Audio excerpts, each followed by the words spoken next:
Dear एसोसिए family, कैसे हैं आप सब लोग। देखिए, कॉमर्स की दुनिया में सबसे इम्पोर्टेंट क्या है? हमारे पास अकाउंटिंग नॉलेज होनी चाहिए। वैसे तो कमर्शियल दुनिया को छोड़िए, हमारी रियल लाइफ में भी अकाउंट्स का बहुत ही इम्पोर्टेंट रोल है। रोल ऐसे है कि हमें कोई सेल करनी है, चाहे कोई परचेज करनी है, कोई ट्रांजैक्शन उधारी में है या फिर कोई एडवांस चल रहा है, तो पैसों का हिसाब किताब तो बहुत ही ज्यादा जरूरी है और इस हिसाब किताब के लिए हमें बेसिक अंडरस्टैंडिंग जरूर चाहिए।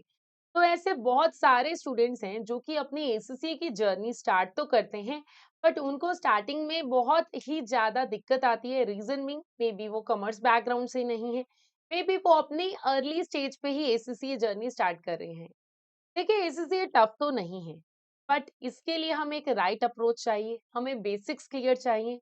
ये क्रैमिंग के ऊपर तो बिल्कुल भी नहीं है, तो इसीलिए यहाँ पर आपको जरूरत है कंसेप्चुअल अंडरस्टैंडिंग की एंड आपका बेस जो है वो स्ट्रांग होने की। तो इसके लिए आपको जो है बेस से रिश्तेदारी तो बनानी बनती ही है, और वो रिश्तेदारी, वो फेमिलियरिटी के लिए कंफर्ट जोन चाहिए जो कि हम आपको प्रोवाइड करेंगे। तो बच्चों, अब इस कंफर्ट जोन के लिए हमें क्या करना है? देखिए, एसएससी के 3 लेवल्स हैं, यानी कि knowledge level, skill level and professional level, और तीनों ही लेवल में अकाउंट्स जो है ज़रूर टेस्ट होता है। चाहे वो F3 के पेपर की फॉर्म में हो, चाहे वो FR के पेपर की फॉर्म में हो, या फिर वो SBR के पेपर की फॉर्म में हो। तो अब अकाउंट्स का बेस फिर भी समझना ज़रूरी है, अगर आप जो है अपनी एसएससी जर्नी क्लास 10th से स्टार्ट कर रहे हैं, या फिर आप अपनी एसीसी जर्नी जो है क्लास 11th की स्टार्टिंग में स्टार्ट करें। आज हम करते हैं बेस से फेमिलराइजेशन। तो अब ये दोस्ती कैसे होगी? अकाउंट्स के बेस को समझ के। और आज हम एक ऐसा ही टॉपिक एरिया करने जा रहे हैं, that is introduction to accounting. And इस टॉपिक एरिया में हम समझने वाले हैं अकाउंट्स क्या है, कैसे इसके कंसेप्ट जो है चलते हैं। तो चलिए स्टार्ट करते हैं आज की इस जर्नी को। तो सबसे पहले बात करते हैं फाइनेंशियल इंफॉर्मेशन के बारे में। देखिए, फाइनेंशियल इंफॉर्मेशन इज समथिंग जो कि जरूर हमें चाहिए अकाउंटिंग पर्सपेक्टिव पे। तो फाइनेंशियल इंफॉर्मेशन एक्चुअली होती क्या है मैम? देखो, इंफॉर्मेशन जो भी हमारे पैसों के बारे में, हमारे बिजनेस के बारे में, जिसमें कि बिजनेस ने कितना कमाया, बिजनेस ने कितना खर्चा किया, एंड बिजनेस के पास एक्चुअल में है क्या, और बिजनेस की कितनी देनी है। तो है क्या या देनी है, दैट मीन्स हमारे एसेट्स और लायबिलिटी। तो ये सारी की सारी इंफॉर्मेशन जो है कहीं ना कहीं हमारी फाइनेंशियल इंफॉर्मेशन का पार्ट बनती है। तो मैम, फाइनेंशियल इंफॉर्मेशन का पार्ट तो बनती है, बट फाइनेंशियल इंफॉर्मेशन क्यों चाहिए हमें? देखिए, फाइनेंशियल इंफॉर्मेशन हर एक पर्सन को अलग रीजन के कारण चाहिए। अगर बिजनेस के ऑनर्स की बात करी जाए, तो बिजनेस के ऑनर्स को वो इसीलिए चाहिए बिकॉज वो ये जानना चाहते हैं कि अगर मैं बिजनेस में टाइम इन्वेस्ट कर रहा हूँ, मैं बिजनेस में इन्वेस्टमेंट दे रहा हूँ, तो क्या वो इन्वेस्टमेंट, क्या वो टाइम मेरे लिए प्रॉफिटेबल भी होगा या नहीं होगा, या फिर हम अपने पैसे जो है, अपना टाइम जो है वेस्ट कर रहे हैं। दूसरी तरफ अगर बात की जाए, हमारे पास ये इंफॉर्मेशन क्यों ज़रूरी है? क्योंकि हमारे पास आते हैं बैंक्स। अगर बैंक्स जो है, देखिए, आप अगर किसी बैंक के पास लोन लेने जाते हैं, तो बैंक सबसे पहले ये कहता है कि अपनी ऑडिटेड फाइनेंशियल स्टेटमेंट जो है लेके आइए, अपनी रिटर्न लेके आइए। ऐसे-ऐसे सवाल आपसे पूछे जाते हैं। वो क्यों पूछे जाते हैं? देखिए, बैंक आपको जो है लोन देना चाहता है, बट वो ये भी चाहता है कि आप उनके पैसे जो है कल को वापस कर भी पाएँगे या नहीं, ये जानने के लिए। एंड इसी के लिए हमारे पास क्या ज़रूरी है? फाइनेंशियल इन्फॉर्मेशन का होना। अब इन्वेस्टर्स हैं, आप अगर किसी कंपनी में अगर इन्वेस्ट करेंगे भी, तो आप ऐसे तो नहीं करेंगे ना। आप यही सोच के इन्वेस्ट करेंगे कि वो पैसा कल को जो है हमारे बिज़नेस में प्रॉफिटेबिलिटी लेके आएगा, दैट मीन्स कि मुझे रिटर्न देके जाएगा या नहीं। और गवर्नमेंट, देखिए, गवर्नमेंट भी किसी कंपनी की फाइनेंशियल इंफॉर्मेशन में इसीलिए इंटरेस्टेड रहती है बिकॉज कंपनी जो है अगर प्रॉफिट कमाता है, तो कंपनी जो है वो प्रॉफिट से अपनी प्रॉफिट का हिस्सा जो है टैक्स की फॉर्म में गवर्नमेंट को देता है। तो गवर्नमेंट जानना चाहती है कि ये टैक्स जो है आप हमें दे रहे हैं, क्या ये टैक्स सही है या नहीं है। तो ऐसे ही बहुत सारे जो है यूजर जो होते हैं फाइनेंशियल इंफॉर्मेशन में इंटरेस्टेड रहते हैं, और इन यूजर्स को हम क्या कहते हैं? हमारे स्टेक होल्डर्स।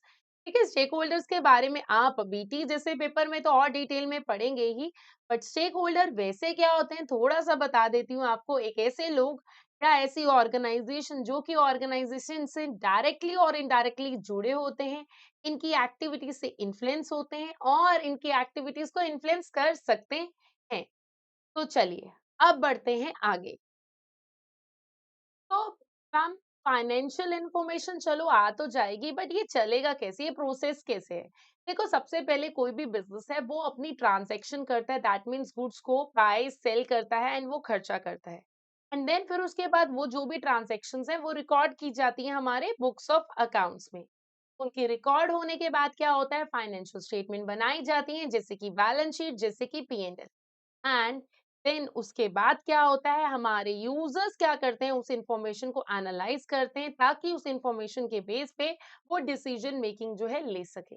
और जैसे कि एक सिंपल से एग्जांपल से एक समझते हैं, आपकी एक छोटी सी शॉप है, आपकी उस शॉप से जो है सेल होती है 50,000 की, एंड आप खर्चे कितने करते हो, 30,000 के।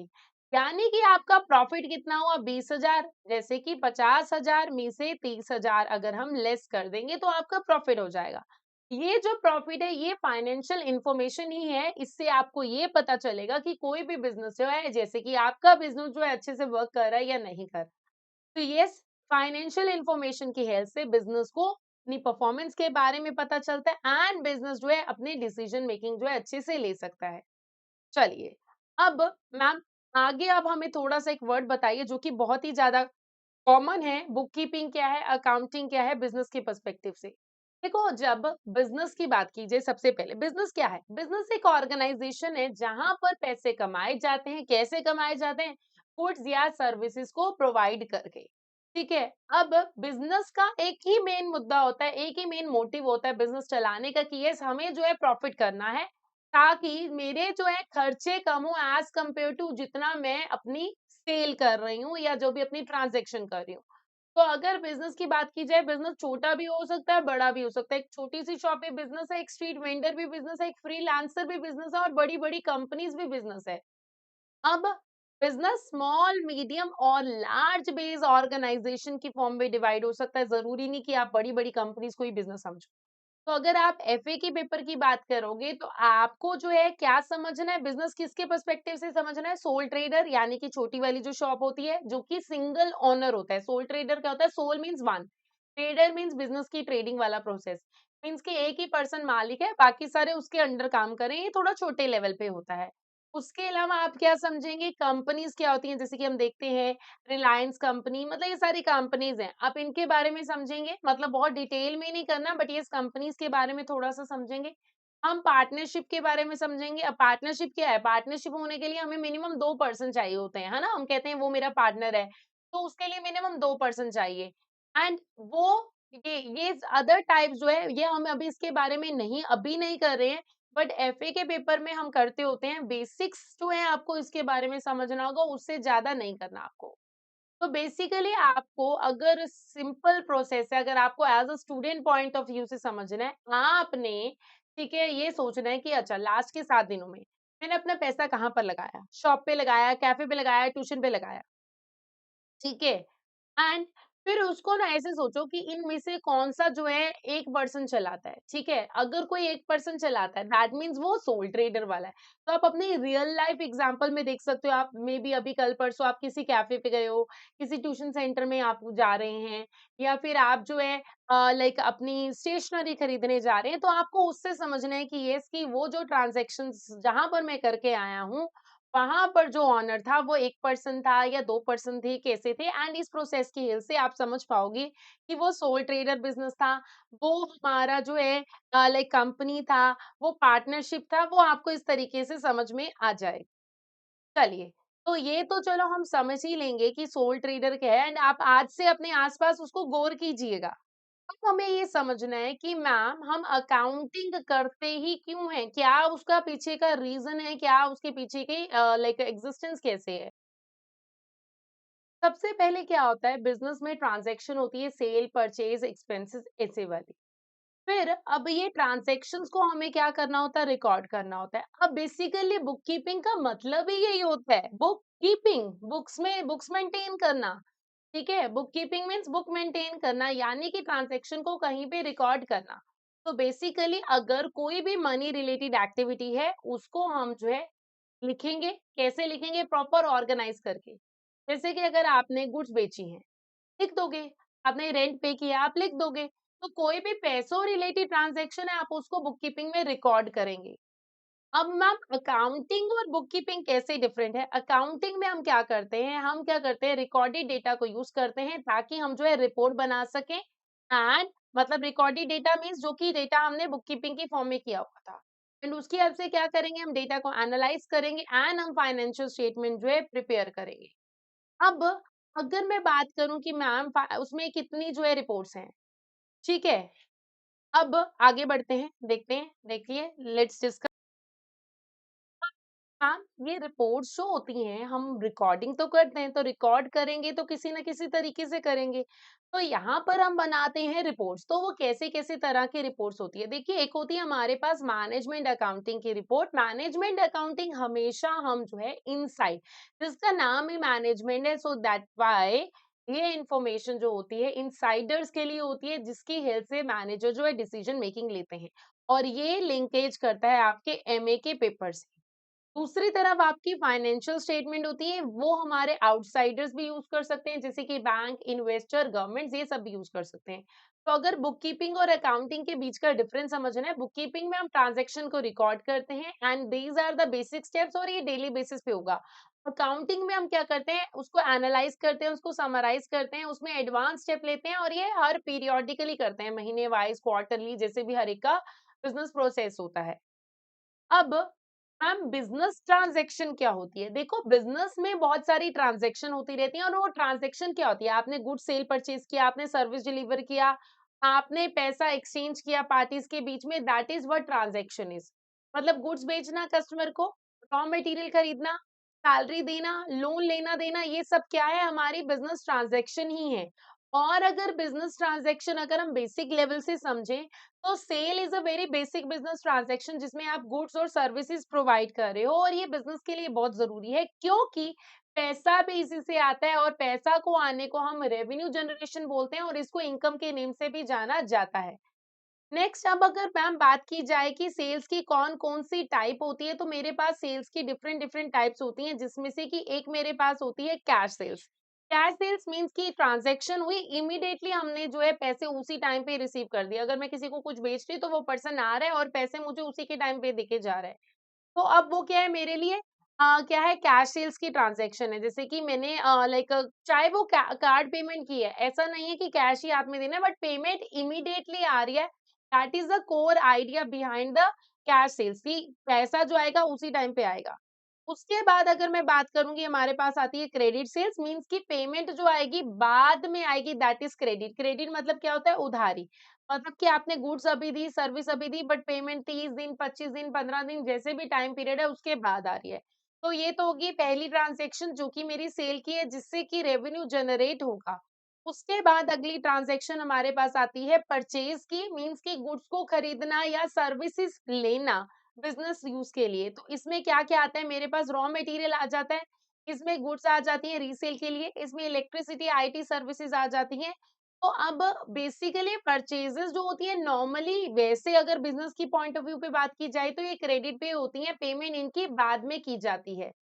अब उसके अलावा हमारे पास और क्या होता है? पेमेंट एंड रिसिप्ट की ट्रांजैक्शन होती है। अब इन ट्रांजैक्शन में क्या होता है कि इसकी मनी का मूवमेंट होता है, कि पैसा आना, पैसा जाना। ठीक है? तो अब बेसिकली आपने जो भी सेल और परचेज की ट्रांजैक्शन की होगी, उनके पैसे की मूवमेंट जो होगी, वो पेमेंट और रिसिप्ट की फॉर्म में होती है। एंड वो कैसे होती है उसको हम समझते हैं। कस्टमर अगर पे करेगा तो वो मेरे लिए क्या है? मेरे पास पैसा आ रहा है, वो क्या है? हमारे लिए रिसिप्ट है। और उसके बाद अगर मैं आगे बात करूँ, लाइक कि कस्टमर जो मेरे को पैसा दे देता है या मैं बिज़नेस को सप्लायर को देती हूँ, ठीक है? बिज़नेस का सप्लायर है, मैंने उधारी में कुछ खरीदा था, तो उसको मैं क्या बोलती हूँ? पेमेंट बोलती हूँ। तो ये बहुत ही बेसिक सी चीज़ें हैं जो कि हम रियल लाइफ़ में भी यूज़ करेंगे। तो अगर आप में से कोई ऐसा है जो कि साथ-साथ अपना छोटा-मोटा बिज़नेस भी चला रहा है ना, तो ये सब कुछ उसके लिए भी बहुत इम्पोर्टेंट है। अच्छा, अब देखिए बिज़नेस में और बहुत सारी कैश ट्रांज़ैक्शंस होती हैं, जिनमें से एक कैश ट्रांज़ैक्शन का नेम होता है पेटी कैश ट्रांज़ैक्शन। पेटी कैश ट्रांजैक्शन क्या है मैम, इसके बारे में बताइए। देखिए बिज़नेस में ना रूटीन भर की जो एक्टिविटीज़ होती हैं उसमें छोटे-मोटे एक्सपेंसेस जो हैं होते ही रहते हैं। उसमें से देखिए tea, coffee, taxi fare, office stationery ऐसे-ऐसे वाले कुछ खर्चे जो है होते ही रहते हैं। तो यस, अब ये क्या है, पेटी कैश ट्रांज़ैक्शन है, मीन्स कि मैंने अपने छोटे से कैश बॉक्स में से वो ट्रांज़ैक्शन कर लिया, दैट इज़ अ पेटी कैश बॉक्स। मतलब कि मैंने एक सेफ रखा हुआ है, उस सेफ में से वो ट्रांज़ैक्शन जो है डेली हो रही हैं। मतलब कि मैंने एक फिक्स्ड अमाउंट रखी हुई है कि यस, कि सपोज़ करो स्टेशनरी का है, ठीक है, चाय का है, तो हमने ₹5000 महीने का एस्टिमेशन रखा हुआ है, वो कैश में रखा हुआ है। एंड पेटी कैश जो वर्क करता है, that is worked on the impressed system. ठीक है, इम्प्रेस्ड सिस्टम पे वर्क करता है। बेसिकली इम्प्रेस्ड सिस्टम क्या होता है वो आप सुन लीजिए। हमें पता है कि इतना हमने रखा है, इतना यूज़ हो गया, जितना यूज़ हो गया अगले महीने अगर कम यूज़ हुआ तो उतना भर देंगे। मतलब कि हमने एक फिक्स्ड अमाउंट का कैप रखा हुआ है 5000 का, और 5000 की अमाउंट के बेस पे ही हम वो रखेंगे। अब उसके बाद मेरे पास और क्या आता है, मेरे पास आती है पेरोल की transaction. Payroll, payroll means it's related to salary, ठीक है? तो और ये क्या आएगा पेरोल की ट्रांज़ैक्शन में, देखो एम्प्लॉइज़ को पे करना, तो उसकी ट्रांज़ैक्शन को रिकॉर्ड किया जाएगा, जैसे कि सैलरीज़, जैसे कि वेजेज़, चाहे आप कोई सिक्योरिटी पेमेंट कर रहे हो, वो सब कुछ इसमें आ जाता है। तो बेसिकली हमें क्या करना है, बिज़नेस को हमेशा डिडक्टेड अमाउंट देनी होती है गवर्नमेंट को। बेसिकली हम क्या करते हैं, टैक्स डिडक्ट टीडीएस करके करते होते हैं ना, आपको पता होगा टैक्स। तो वो ट्रांज़ैक्शन होती है पेरोल के केस में। Now next is coming to the another area which is financial transaction. देखिए फाइनेंशियल ट्रांज़ैक्शन क्या होता है कि मैंने बिज़नेस से लिए मनी रेज़ किया, उसके टाइप्स क्या-क्या हैं? एक हो गया मेरा owner capital, owner capital means खुद का पैसा, ठीक है? उसके बाद क्या होती है ड्राइंग्स, ड्राइंग्स मीन्स कि ओनर ने पैसा विथड्रॉ कर लिया फॉर पर्सनल यूज़। एंड उसके अलावा और क्या हो सकती है, बैंक से लोन लिया, ठीक है? पैसा बोरो किया, और उसमें जब बोरो करते हैं, तो बोरो करके कभी ना कभी वापस तो करना होता है, तो वो क्या होता है प्रिंसिपल अमाउंट को रीपे करना। उसके अलावा अगर आप उस टाइम पीरियड में पैसे को यूज़ कर रहे हो, तो वो भी फ्री में नहीं होता, उसके लिए हमें क्या देना पड़ता है, इंटरेस्ट देना पड़ता है, जो कि हमारे लिए एक किस्म की कॉस्ट ही होती है, उसको हम इंटरेस्ट बोलते हैं। तो ये सारा कुछ जो है बिज़नेस की ट्रांज़ैक्शन में चलता है। अब अगर मैं बात करूँ बिज़नेस की ट्रांज़ैक्शंस को लेके अगले एरियाज़ की, जिसमें मेरे पास आता है वर्किंग कैपिटल। तो वर्किंग कैपिटल क्या होता है? मैम देखिए, हमें अपने बिज़नेस की रोज़मर्रा की ज़िंदगी के लिए जो है पैसा चाहिए होता है।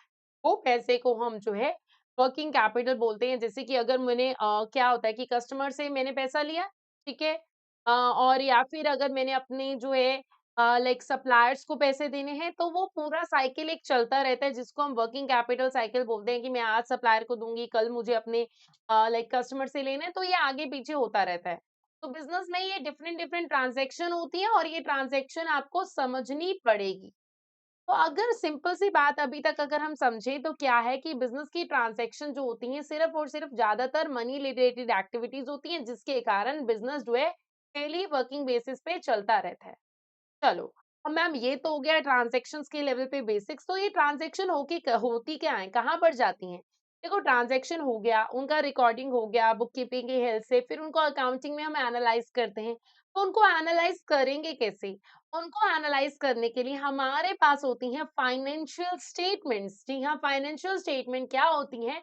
ये होती हैं वो वाली रिपोर्ट जो कि हर साल बिज़नेस जो है अपने ईयर एंड के टाइम पे बनाता है। इनसे हमें पता क्या चलता है? इनसे हमें पता चलता है बिज़नेस की परफ़ॉर्मेंस कैसी थी, बिज़नेस के पास कितने एसेट्स हैं, कितने लायबिलिटीज़ हैं, दैट मीन्स बिज़नेस ने कितना लेना है, देना है, किन एरियाज़ के ऊपर बिज़नेस का कंट्रोल है। अब फाइनेंशियल स्टेटमेंट हमारे लिए बहुत ज़रूरी होती हैं, और मुझे जल्दी से बताइए कि आपको फाइनेंशियल स्टेटमेंट्स में किस-किस फाइनेंशियल स्टेटमेंट के बारे में पता है? देखिए, फाइनेंशियल स्टेटमेंट का मेन पर्पस तो यही है कि जो भी बिज़नेस के यूज़र्स हैं, उन फाइनेंशियल स्टेटमेंट की हेल्प से चाहे हमारे ओनर्स हैं, चाहे हमारे बैंक्स हैं, चाहे हमारे इन्वेस्टर्स हैं, बिज़नेस को समझ सकें। अब बिज़नेस की मेन फाइनेंशियल स्टेटमेंट्स के ऊपर अगर मैं बात करूँ तो क्या-क्या है? पी&एल है, हमारा स्टेटमेंट ऑफ फाइनेंशियल पोज़ीशन यानी कि हमारी बैलेंस शीट है। तो येस, उसके अलावा वैसे अभी आपके लेवल पे काम की नहीं है, that is statement of other comprehensive income, वो आगे जाके हम पढ़ेंगे। तो बैलेंस शीट और पी&एल के नेम से भी इनको जाना जाता है। स्टेटमेंट ऑफ फाइनेंशियल पोज़ीशन को हम बैलेंस शीट के नेम से जो है जानते हैं, ठीक है? तो मैम ये करते क्यों हैं? देखिए इसके पीछे का मेन पर्पस यही है कि ये चेक करना कि क्या वो बिज़नेस प्रॉफिट कमा रहा है या क्या उस बिज़नेस से हमें लॉस हो रहा है। अब अगर स्टेटमेंट ऑफ पी-एंड-एल की एग्जांपल लूँ, सिंपल सी बात है कि यस मुझे इससे ये पता चलता है कि बिज़नेस में कितना प्रॉफिट है, कितना लॉस है and that is normally for a 1 year time period. ये कैसे वर्क करेगा? इसको वर्क करने का मेन तरीका क्या है कि प्रॉफिट मैं कैसे कैलकुलेट करूँगी? मेरे इनकम और एक्सपेंसेस का डिफरेंस जैसे कि हमने पीछे किया था कि अच्छा जैसे अभी इस वाले केस में हमारे पास एग्जांपल है कि मैंने 1 लाख की सेल की। मैंने खर्चे किए 70,000 या 60,000 कुछ भी। तो सेल में से एक्सपेंसेस लेस किया तो मेरे पास प्रॉफिटेबिलिटी आ जाएगी और ये वैसे तो इतना सिंपल नहीं होता है, हमारे पास आगे और ट्रांज़ैक्शंस भी होती हैं। बट मैं अपनी इनकम में से अपने एक्सपेंडिचर्स लेस करती हूँ जिसकी हेल्प से मैं अपनी प्रॉफिटेबिलिटी कैलकुलेट करती हूँ। बिज़नेस प्रॉफिटेबल है तो बिज़नेस अच्छे से वर्क कर रहा है, नहीं तो नहीं कर रहा है। अब उसके अलावा हमारे पास और क्या आता है? हमारे पास आती है statement of other comprehensive income. तो दैट मीन्स उसमें मेरे पास क्या आएगा? इसमें आते हैं मेरे पास गेन्स एंड लॉसेस जो कि अभी रियलाइज़्ड नहीं हुए हैं। ठीक है, अदर कॉम्प्रिहेंसिव इनकम ये अभी हम बना नहीं रहे हैं, कुछ भी नहीं है बट येस देखिए अब इसके लिए ना मेरे पास एक सिंपल सी एग्जांपल है। मेरे पापा के पास एक लैंड थी, ठीक है? वो लैंड 10 लाख की थी। अगले साल वो लैंड जो है 12 लाख की हो गई। यानी कि उनके हिसाब से उनकी अर्न जो वर्थ है वो वर्थ बढ़ गई है। कमाई तो हो गई बट वो एक्चुअली पॉकेट में आई नहीं है। तो वो 2 लाख को प्रॉफिट एंड लॉस में दिखाएँगे तो उससे क्या होगा वो तो रियलाइज़्ड इनकम दिख जाएगा और फिर जो है हमारे शेयर होल्डर जो हैं बाकी सब लोग जो है कहेंगे कि ये प्रॉफिट कमाया है, ये प्रॉफिट बाँटो। बट एक्चुअल में वो प्रॉफिट तो अभी हाथ में आया ही नहीं पॉकेट में। तो इसीलिए वो उसको प्रॉफिट एंड लॉस में तो दिखा नहीं सकते हैं। दूसरी तरफ हमारे पास वो वैल्यू बढ़ी है दैट मीन्स बिज़नेस की किसी न किसी से वर्थ बढ़ी है, अर्निंग हुई है, तो उसको कहीं दिखाना भी ज़रूरी है।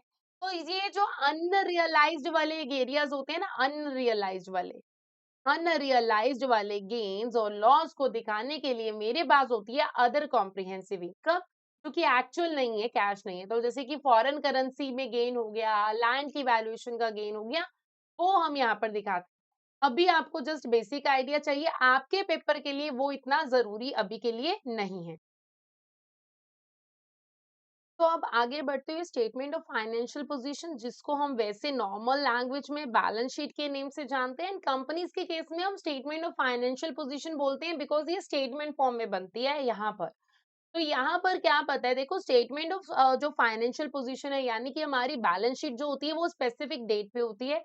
जो मेरा प्रॉफिट एंड लॉस होता है वो over the period of time होता है एंड बैलेंस शीट क्या करती है फाइनेंशियल पोजीशन क्या करती है एक फोटोकॉपी की तरह है बिजनेस की कि ऐसी ये देखो आज के डेट में तुम्हारी ये पिक्चराइजेशन है। जिससे हमें ये पता चलता है बिज़नेस की क्या एसेट है। एसेट मीन्स चाहे वो नॉन करंट हो या करंट हो। अब नॉन करंट और करंट क्या होता है वो भी बताती हूँ 1 सेकंड। तो आप हमें ये समझना है कि बिज़नेस के पास कितना कैश है, कितना मशीनरी है, कितना इन्वेंटरी है, तो ये क्या है मेरे एसेट है। मीन्स ये सारे कन्वर्ट हो सकते हैं कैश में, तो जो कन्वर्ट हो जाए कैश में they are my asset and means what business own that is my asset. दूसरी तरफ हमारे पास होता है लायबिलिटीज मतलब जो बिजनेस की देनदारी है चाहे वो करंट हो या नॉन करंट हो दोनों फॉर्म में हो सकता है। एंड जैसे कि लोन्स जैसे कि सप्लायर को पेमेंट जैसे कोई बिल पेमेंट करना है तो वो सब कुछ उसमें आ जाता है। और उसके अलावा इसमें हमारे बिजनेस की कैपिटल के बारे में इंफॉर्मेशन होती है। कैपिटल मीन्स हमने जो बिजनेस में इन्वेस्ट किया जो कि हमारी इक्विटी होती है। एंड अब इस फाइनेंशियल स्टेटमेंट से पता क्या चलता है कि बिजनेस की कितनी स्ट्रेंथ है मींस कि कितना इसके देनी है और कितनी लेनी है। तो बेसिकली मेरे पास पी एंड एल और बैलेंस शीट की डिफरेंस के बेस पे समझे तो पी एंड एल से मुझे बिजनेस की परफॉर्मेंस के बारे में पता चलेगा बट मेरे को फाइनेंशियल पोजीशन से बिजनेस की पोजीशन पता चलती है कि आज के दिन में बिजनेस के पास क्या है। ठीक है वो पता चलेगा। एंड लाइक हम जो ऐसे कंपैरिजन कर सकते हैं। अब अगर मैं इनको और डिटेलिंग में लेके जाऊँ और उसके बाद आई नो मुझे आप लोगों को करंट एंड नॉन करंट के बारे में बताना है, अभी आएँगे हम उसके ऊपर। तो बेसिकली अगर मैं बात करूँ मेरा statement of P-and-L and OCI ये इकट्ठे कंबाइन में बन जाता होता है, जैसे कि अदर कॉम्प्रिहेंसिव इनकम मैंने आपको बताया।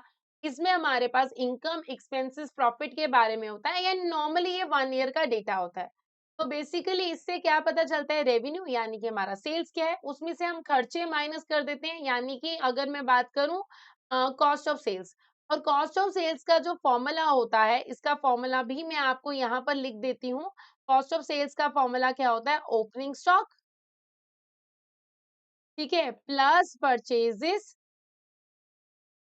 Less closing stock. तो ये उसका फॉर्मूला होता है जो कि आगे आपके काम आएगा एंड इसको कॉस्ट ऑफ गुड्स सोल्ड के नेम से भी जाना जाता है।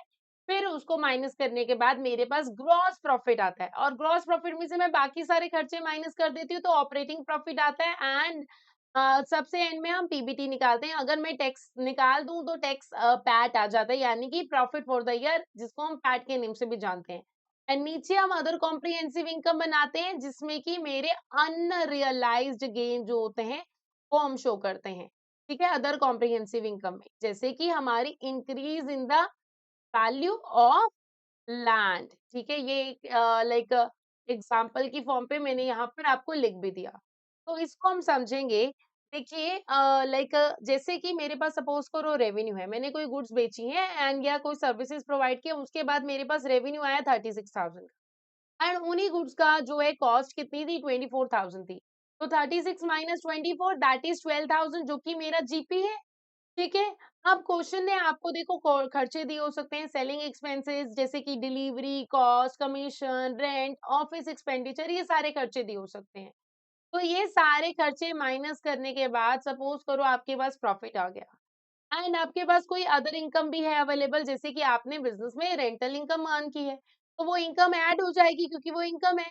अब उसके बाद हमारे पास क्या आएगा, पीबीटी आ जाएगा वो इनकम करने के बाद। अगर आपके पास कोई इंटरेस्ट एक्सपेंस भी है क्योंकि आपने जो है बोरोइंग की हुई है, ठीक है, इंटरेस्ट का खर्चा जैसे कि मैंने आपको बताया था इंटरेस्ट का खर्चा बोरिंग कॉस्ट का खर्चा पी एंड एल में ही आता है अनलेस अदरवाइज कुछ और चीजें होती हैं जो कि अभी आपके लिए काम की नहीं है। तो इसको करने के बाद मेरे पास क्या आ जाएगा, प्रॉफिट आ जाएगा जो कि मेरे सारे खर्चों के बाद होता है। एंड अगर बाय चांस क्वेश्चन ने आपको जो है कोई प्रॉपर्टी की वैल्यूएशन का इंक्रीज भी दिया हुआ है तो वो क्या है आपकी ओसीआई का हिस्सा है। तो इसको ऐड करने के बाद आपके पास टोटल कॉम्प्रिहेंसिव इनकम आ जाती है। तो ऐसे ही हमारा पी एंड एल बनता है या statement of like profit and loss account बोला जाए तो वैसे ही बनता है। तो आपको नॉर्मली अभी वैसे करना नहीं है, जब कभी भी रियलिटी में ये बनती है तो हमारे पास कंपैरेटिव फिगर्स बनती है मींस कि प्रीवियस ईयर की फिगर्स भी साथ में गिवन होती हैं जिससे हम क्या कर सकते हैं, कंपैरिजन कर सकते हैं। हम देख सकते हैं कि कितनी ग्रोथ हुई है एंड हम चीजों को समझते हैं।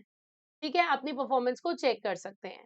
तो अब ये जो स्टेटमेंट है, ये स्टेटमेंट चाहिए क्यों? क्यों ये ज़रूरी है? देखो एक तो हमने पहले ही डिस्कस कर लिया कि इससे परफॉर्मेंस पता चलेगा कि प्रॉफिट बढ़ रहा है, कम हो रहा है। हम इससे अपने कॉस्ट को मॉनिटर कर पाएँगे कि मेरे जो भी खर्चे हैं वो कंट्रोल में हैं या नहीं है। एंड मैं इसको कंपेयर कर पाऊँगी अपने पास से, अपने कॉम्पिटिटर से ताकि जो है मैं चेक कर पाऊँगी सिस्टम कैसे है, हमारी परफॉर्मेंस कैसे है। और उसी के बेस पे हम क्या करेंगे? फ्यूचर की प्लानिंग करेंगे, फोरकास्ट करेंगे।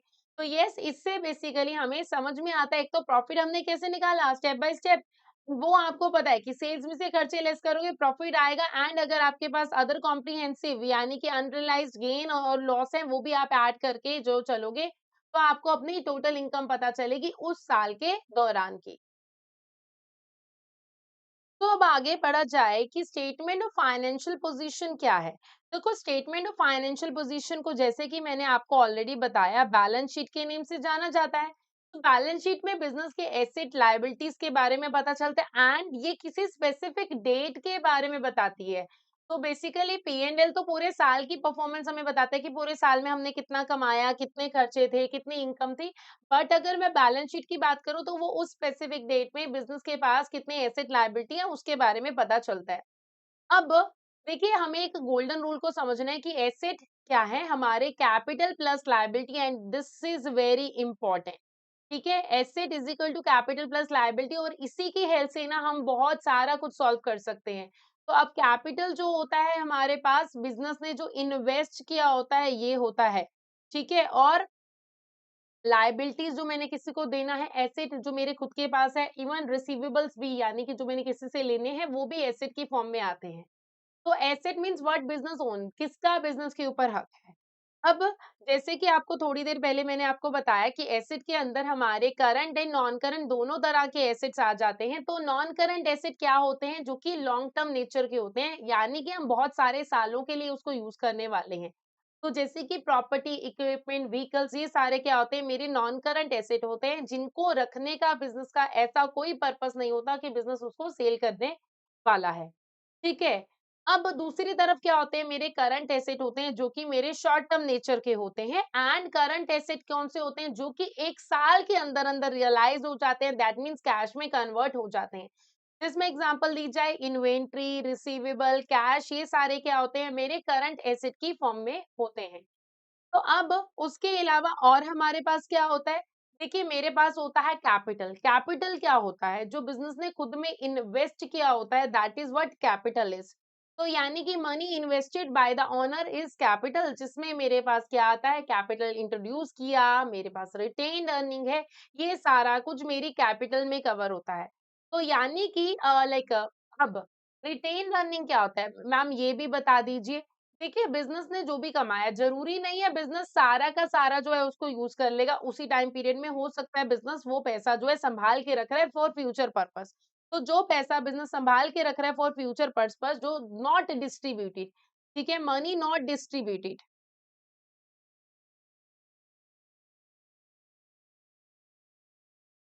इसको मैं क्या बोलती होती हूँ, मेरी रिटेन्ड अर्निंग बोलती हूँ। रिटेन रखना, अर्निंग मतलब सँभाली हुई कमाई। अब उसके अलावा और मेरे पास क्या आता है, मेरे पास आती है लायबिलिटीज़, मीन्स लायबिलिटीज़ क्या होता है कि बिज़नेस ने क्या देना है। अब वो भी क्या होती है, नॉन करंट और करंट फॉर्म में होती है। नॉन करंट लायबिलिटीज़ कौन-सी होती हैं?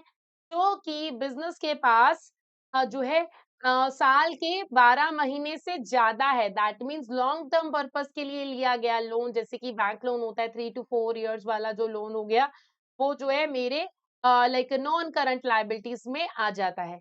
ठीक है, एंड दूसरी तरफ करंट लायबिलिटीज क्या होते हैं, शॉर्ट टर्म डेट, जो कि हमने ऑलमोस्ट 12 महीने के अंदर अंदर रीपे कर देना होता है, दैट इज मेरा करंट लायबिलिटी, जैसे कि ट्रेड पेबल, सप्लायर की पेमेंट उसमें आ जाती है। तो अगर इस सबको सिंपल सी बात समझे, आपके टोटल एसेट जो है आपकी इक्विटी और कैपिटल के इक्वल होने चाहिए, दोनों साइड्स मैच होंगी तभी चीजें सही होंगी। अगर बाय चांस साइड्स मैच नहीं है, दैट मीन्स चीजें जो है खराब है। तो ये आपको समझ के चलना है। तो अब लायबिलिटी मतलब बिज़नेस की एबिलिटी टू पे डेट्स, अब उसमें जो है हमारे पास अगर करंट लायबिलिटीज़ की बात की जाए, ठीक है? तो लाइक मतलब लायबिलिटी की अगर मैं बात करूँ तो बिज़नेस ने कितनी पे करनी है, 10 लाख देनी है, 20 लाख देनी है, 5,000 देनी है, 10,000 देनी है, किसी को कुछ देना है, दैट इज़ लायबिलिटी। अब वो डिपेंड करेगा शॉर्ट टर्म में है या लॉन्ग टर्म में है। अगर वो शॉर्ट टर्म की है तो वो करंट लायबिलिटीज़ है, अगर वो लॉन्ग टर्म की है तो वो नॉन करंट लायबिलिटीज़ है। अब उसके अलावा हमारे पास आती है कुछ बेसिक टर्म जो कि आपके लिए ज़रूरी है समझना, जिनमें हमारे पास सबसे पहले आ जाती है लिक्विडिटी। तो लिक्विडिटी के कंसेप्ट को अगर मैं दोबारा से रिपीट करूं, लिक्विडिटी क्या होती है, दैट मीन्स कि बिजनेस की एबिलिटी टू पे इट्स डेट। देखो, बिजनेस ने डेट यानी कि उधारी देनी होती है, और हम यहाँ पर बात करते हैं शॉर्ट टर्म डेट की, यानी कि इमीडिएटली अगर मेरे को पे करने के लिए कुछ आ गया, जैसे कि मेरी करंट लायबिलिटी आ गई, मैंने सप्लायर्स को पेमेंट करनी है, मैंने बिल पेमेंट करनी है, मेरे पास हाथ में कितना पैसा है।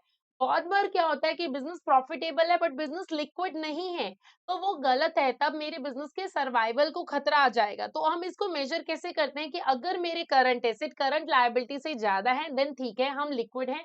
अगर मेरे करंट एसेट मेरी करंट लायबिलिटी से कम है, देन दैट मीन्स हमारे पास लिक्विडिटी रिलेटेड इश्यू है, तो बिज़नेस के लॉन्ग टर्म सर्वाइवल में हमें इश्यू अराइज़ हो सकता है। अब आगे बात करते हैं बिज़नेस के फाइनेंस को लेके कि फाइनेंसिंग कैसे होती है, यानी कि बिज़नेस में पैसा कैसे इन्वेस्ट किया जाता है। बिज़नेस में पैसा 2 तरीके से इन्वेस्ट किया जा सकता है। देखिए, या तो हम अपना खुद का पैसा लगाएँगे या फिर किसी से बोरो किया हुआ पैसा लगाया जाएगा। तो जो खुद का पैसा है उसको हम कैपिटल के नेम से भी जानते हैं, उसको हम इक्विटी भी बोलते होते हैं। दूसरी तरफ दूसरों का पैसा यानी कि लोन होता है, उसको मैं क्या बोलती हूँ, उधारी, जिसको मैं डेट के नेम से भी जानती होती हूँ। ठीक है, अगर दो लोन बहुत ज़्यादा है तो यानी कि रिस्क बहुत ज़्यादा होगा, क्यों? क्योंकि उसमें इंटरेस्ट कॉस्ट भी होगी, ठीक है? और अगर व्हाट इफ बिज़नेस फेल हो गया, बिज़नेस उस हिसाब से नहीं चला, तो मुझे इंटरेस्ट तो पे करना ही करना है, that would be risky for me, तो वो रिस्की है। तो अगर ज़्यादा रिस्की बिज़नेस होता है तो उसको हम क्या बोलते हैं? हाइली, ठीक है? Highly geared. Highly geared company ज़्यादा रिस्की होती है, इसीलिए कहा जाता है कि जितना हो सके खुद का पैसा लगाया जाए। बाकी ये बिज़नेस टू बिज़नेस डिपेंड करता है कि कौन से बिज़नेस की कितनी रिस्क बियरिंग कैपेसिटी है। अब अगर मैं बिज़नेस की फाइनेंशियल स्ट्रेंथ के बारे में बात करूँ तो उससे क्या पता चलता है कि बिज़नेस के पास क्या है, कितना देना है, कितना वो फाइनेंशियली स्ट्रॉन्ग है कि बिज़नेस जो है अच्छे से चल सके। तो उससे ये पता चलता है। अब अगर मैं डिफरेंट टाइप्स के बारे में बात करूँ कि मेरे नॉन करंट एसेट और करंट एसेट कौन-से होते हैं? नॉन करंट मीन्स जो लॉन्ग टर्म पर्पज़ के लिए चलें, करंट मीन्स जो शॉर्ट टर्म के लिए हो, दैट मीन्स कि जो है जिनको मैंने 1 साल के अंदर-अंदर कैश में कन्वर्ट, ठीक है, can be converted into cash, can be converted into cash in 1 year and इसको क्या कर रही हूँ use for normal business operations. ठीक है, तो ये क्या होता है मेरे करंट एसेट्स की डेफिनेशन में होता है। तो अब अगर मैं बात करूंगी कि मेरी जो स्टेटमेंट ऑफ फाइनेंशियल पोजीशन है यानी कि मेरी बैलेंस शीट है, नाम ही पोजीशन है, पोजीशनिंग बताएगा, ठीक है, तो बैलेंस शीट बताएगा कि आज के दिन में आपकी क्या पोजीशन है, ठीक है, जैसे एसेट लायबिलिटी कैपिटल के बारे में पता चलता है। And this is the most important formula कि आपके एसेट जो है कैपिटल और लायबिलिटी के टोटल से इक्वल होना चाहिए। इसको और ओपन आप कर सकते हो कि कैपिटल जो है ओपनिंग कैपिटल, ठीक है, उसमें रिटेन्ड अर्निंग ऐड किया, तो ऐसे करके आप दिखा सकते हो, ठीक है। अब हम अगर आगे बढ़े मैम और इसमें क्या आता है, उसके बाद हमारे पास बारी आती है यूजर्स मींस कि फाइनेंशियल स्टेटमेंट को कौन-कौन यूज करता है, मींस ऐसे कौन से लोग होते हैं जो कि फाइनेंशियल स्टेटमेंट को यूज करते हैं। देखिए फाइनेंशियल स्टेटमेंट को तो बहुत सारे लोग जो हैं वो यूज करते हैं, बट अगर उन यूजर्स की मैं बात करूं तो क्या-क्या है, देखिए डिफरेंट तरह के लोग होते हैं उसको यूज करते हैं एंड उन डिफरेंट तरह के लोगों को यूसेज के बेस पे उन्होंने डिफरेंट डिफरेंट डिसीजन मेकिंग लेनी होती है। तो अगर मैं बात करूं कि यूजर्स के बारे में हमारे पास एक होते हैं लाइक अगर मैं बात करूं कि फाइनेंशियल स्टेटमेंट को यूज करने वाले जो अलग-अलग लोग हैं, तो जिसमें हमारे पास क्या है, हमारे गवर्नमेंट, हमारी मैनेजमेंट, हमारे ओनर्स, हमारे एम्प्लॉयज, हमारे सप्लायर्स, हमारे लेंडर्स, बहुत सारे लोग हैं। तो हर एक ने इसको यूज करना है एंड डिफरेंट डिफरेंट पर्पस के लिए यूज करना है। तो अगर मैं बात करूं हमारे मैनेजर्स, मैनेजर कौन लोग होते हैं जो कि बिजनेस को चलाते हैं। इनको क्या करना है, बिजनेस की परफॉर्मेंस देखनी है, वो ये देखना चाहते हैं एंड उसी के बेस पे वो डिसीजन मेकिंग लेते हैं, कंट्रोलिंग करते हैं, प्राइसिंग करते हैं। छोटे-छोटे बिज़नेस में सोल ट्रेडर, मैनेजर ये सारे लोग होते हैं। अगर मैं लाइक वो सेम होते हैं, बट अगर बिज़नेस में अगर अलग लाइक थोड़ा बड़ा बिज़नेस हो तो ओनर और मैनेजर अलग होते हैं। ओनर कौन होता है फिर मैम? ओनर वो पर्सन होता है जो कि बिज़नेस में पैसा लगाता है और वो ये चाहता है कि मेरा ब लगाया हुआ पैसा जो है वेस्ट नहीं होना चाहिए and that's why they are interested in checking the profitability of business, ताकि वो बिज़नेस की पोज़ीशनिंग समझ सकें, वो ये समझ सकें कि ये बिज़नेस में फ़ायदा होगा या नहीं होगा। के अलावा टैक्स अथॉरिटीज़ इंटरेस्टेड रहते हैं। मैम टैक्स अथॉरिटीज़ को क्या लेना-देना है? देखिए टैक्स अथॉरिटीज़ को इसलिए लेना-देना है बिकॉज़ टैक्स अथॉरिटीज़ इसके हेल्प से ये समझते हैं कि कंपनी के जो भी है कंपनी है, देखो कंपनी कमाई करेगी, हम सब जानते हैं कि हमें कमाई के ऊपर जो है टैक्स भी पे करना होता है। तो जो भी कंपनी ने कमाई की है, उसके ऊपर वो जो है टैक्स जो है सही से पे की कर रही है या नहीं कर रही है, टैक्स की अमाउंट कम है, ज़्यादा है। तो ये बेसिस पे वो चेक करना चाहते हैं। ठीक है जी।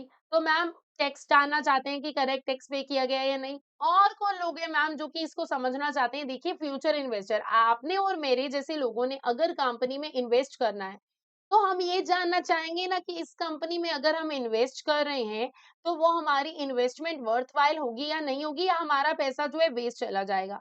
तो यस, इन्वेस्टर्स कौन होते हैं जो कि कंपनी में इन्वेस्ट करने के बारे में सोच रहे हैं, कौन से? प्रोस्पेक्टिव इन्वेस्टर, पोटेंशियल इन्वेस्टर, ऐसे वाले वर्ड्स हम यूज़ करते हैं।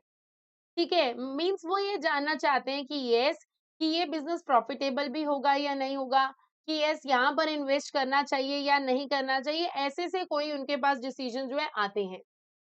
नाउ उसके अलावा मेरे पास कौन से होते हैं? बैंक मैनेजर्स होते हैं। तो बैंक मैनेजर्स क्या चाहते हैं कि देखिए बैंक मैनेजर्स क्या होते हैं जो कि बैंकर्स, हमारे लेंडर्स होते हैं।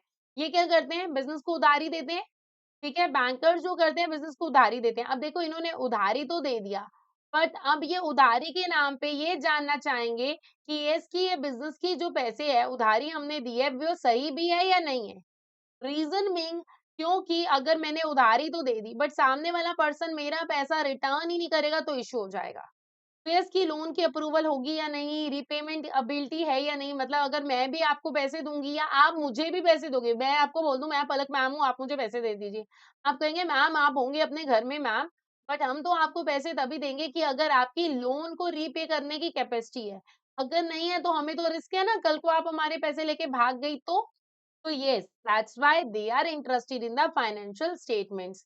उसके अलावा और कौन होता है हमारे पास? हमारे पास होते हैं सप्लायर्स। सप्लायर क्या चाहते हैं?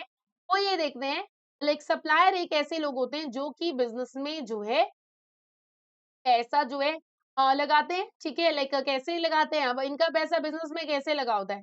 देखिए सप्लायर जो गए होते हैं, वो ना लाइक गुड्स बेचते हैं बिज़नेस को। अब इन्होंने गुड्स तो बेच दिया। ठीक है, अब वो ये जानना चाहेंगे कि ये जो गुड्स हमने बेची हैं, ठीक है? लाइक उधारी पे दिए हैं, आपको हमने गुड्स तो दे दिया। कल को व्हाट इफ आप जो है उन गुड्स को जो है लाइक रीपे ना कर पाओ, मतलब उनका पैसा ना रीपे कर पाओ, तो यस कि इस बिज़नेस को उधारी पे देना चाहिए या नहीं, ये हमारे सप्लायर जो है जानना चाहते हैं। ठीक है जी? अब तो ये डिफरेंट डिफरेंट यूजर्स हैं एंड इन सबकी देखो रिक्वायरमेंट तो यही है फाइनेंशियल स्टेटमेंट देखना, बट वो रिक्वायरमेंट के पीछे का रीजन सबका अलग अलग है एंड डिफरेंट डिफरेंट रीजन के कारण ये जो है कंपनी की फाइनेंशियल स्टेटमेंट में इंटरेस्टेड जो है रहते हैं। नाउ आगे बढ़ते हैं। तो basically different users different way के कारण डिफरेंट रीजन के कारण फाइनेंशियल स्टेटमेंट में रहते हैं एंड फाइनेंशियल स्टेटमेंट की हेल्प से वो स्मार्ट डिसीजन मेकिंग लेते हैं। क्या करते हैं? स्मार्ट डिसीजन मेकिंग जो है लेते हैं। ठीक है जी। तो अब ये तो हो गया मैम, इसके अलावा और कुछ बताइए।